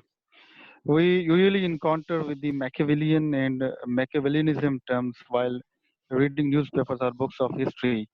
How can you use these terms in our arguments? Okay, ठीक है, ये क्वेश्चन है, ये पूछ रहे हैं कि मैकियावेलिज्म और जो है मैकियावेलियन में क्या चीजें हैं। इसको थोड़ा सा गौर से सुने, इसको जरा सुने, ठीक है? ओके। डिस्पोटिज्म तो इनमें सिर्फ डिफरेंस में किया, डिस्कोर्सेज में रिपब्लिक गवर्नमेंट को सपोर्ट किया है। बिल्कुल, डिस्कोर्सेज में रिपब्लिकन को किया है और इसमें सिर्फ डिस्पोटिज्म को किया है। मैं आपको एक टर्म इसने पूछा है कि स्टूडेंट ने, उसको जरा मैं क्लियर कर दूं, वो बड़ा इंपॉर्टेंट है, उसको समझना, ठीक है? ओके, सो वो क्या है? मैकियावेलिज्म 3 वर्ड्स हैं, इसको जरा गौर से करना है, लिखना है तो आप लिख लें। एक होता है मैकियावेलिज्म, ठीक है, मैकियावेलिज्म। दूसरा है मैकियावेलियन, ठीक है, और तीसरा है मैकिवलाइजेशन। ये तीसरा वर्ड भी होता है मैकिवलाइजेशन, ठीक है? तो पहले तो देखते हैं मैकियावेलिज्म क्या है। मैकियावेलिज्म कहते हैं कि मैकियावेली की थ्योरी को, एंड डू रिमेम्बर, जहां पे भी किसी भी वर्ब के साथ ISM आ जाता है तो वो हमेशा आइडियोलॉजी बन जाती है, वो हमेशा थ्योरी बन जाती है। वही जैसे एक वर्ड है, आपने देखा कि आइडियल, और आइडियल के साथ जब हमने लगा दिया आइडियलिज्म तो वो एक थ्योरी बन गई। सिमिलरली एक वर्ड होता है भुट्टो, और भुट्टो के पीछे हमने ISM लगा दिया, भुट्टोइज्म, मतलब भुट्टो की थ्योरी, भुट्टो की आइडियोलॉजी। तो मैकियावेली की आइडियोलॉजी को हम मैकियावेलिज्म कहते हैं, ठीक है? जो भी उसने आइडियोलॉजी दी, जो भी थ्योरी दी, उसे मैकियावेलिज्म कहते हैं। दूसरा वर्ड होता है मैकियावेलियन। क्या? मैकियावेलियन। मैकियावेलियन का मतलब ये होता है कि जो फॉलो करता है मैकियावेलियन थॉट को, मैकियावेलियन पॉलिटिकल थ्योरी को जो फॉलो करता है उसे मैकियावेलियन कहते हैं, ठीक है? हम हैं, आप हैं, अगर इसी के आइडियाज को फॉलो कर रहे हैं, जैसे पावर पॉलिटिक्स हो गई, इंस्ट्रूमेंटल मोरालिटी हो गई, फॉर एग्जांपल, तो हम वो मैकियावेलियन कहलवाता है, ठीक है? और तीसरा वर्ड मैं जो बता रहा हूँ वो मैकिवलाइजेशन होता है, ठीक है? मैकिवलाइजेशन, मैकिवलाइजेशन, ये भी एक वर्ड होता है मैकिवलाइजेशन। तो मैकिवलाइजेशन का मतलब क्या होता है? एक प्रोसेस होता है, मैकिवलाइजेशन प्रोसेस होता है। यानी कि जब आप आहिस्ते आहिस्ते मैकियावेलियन जो थॉट होती है, जो आइडियल्स होते हैं, जब उसको फॉलो कर रहे होते हैं तो उसको मैकिवलाइजेशन कहते हैं। ये 3 टर्म्स हैं जिनको आपने माइंड में रखना है। Machiavellism, it is a political theory, ठीक है? जो भी थ्योरी है उसकी मैकियावेलिज्म कहते हैं। मैकियावेलियन, जो बंदा फॉलो कर रहा हो मैकियावेलियन पॉलिटिकल थॉट को। मैकिवलाइजेशन, इसका मतलब ये होता है कि जब आप विद द ग्रेजुअली, जब आप अप्लाई कर रहे होते हैं जो है मैकियावेलियन पॉलिटिकल थॉट को, उसे मैकिवलाइजेशन कहते हैं। आई होप आपको क्लियर हो गया होगा ये सारी चीजें। This is most important philosopher in real sense. इसका क्वेश्चन जरूर आता है, इसको आपने सही तरह से करना है। इसकी रीडिंग्स जो है इंशाल्लाह I will send you today, आपने उसको पढ़ना है। और कल का लेक्चर बहुत इंपॉर्टेंट है, हम थॉमस हॉब्स को डिस्कस करेंगे, ठीक है? तो ये बात आपने माइंड में करनी है। So I hope we are done with today's lecture, today's discussion. Even that, अगर आपके कोई भी क्वेश्चंस हो तो आप मुझसे वो पूछ सकते हैं, वैसे प्राइवेटली भी, ग्रुप के अंदर भी। और इस लेक्चर को बड़े गौर से सुनना है, रिपीट करना है, दिस इज वेरी इंपॉर्टेंट। और जिस तरीके से हमने पढ़ा है, ऐसे पढ़ाया भी कम जाता है इन रियल सेंस। मैकियावेली को हमने उसकी एक एक चीज को टच किया है, उसको पढ़ा है, उसको इवेल्युएट किया है। तो आई होप आपको मैकियावेली ने कुछ सेंस बनाया होगा। इंशाल्लाह सी यू टुमारोज क्लास। तब तक take care of yourself and stay blessed.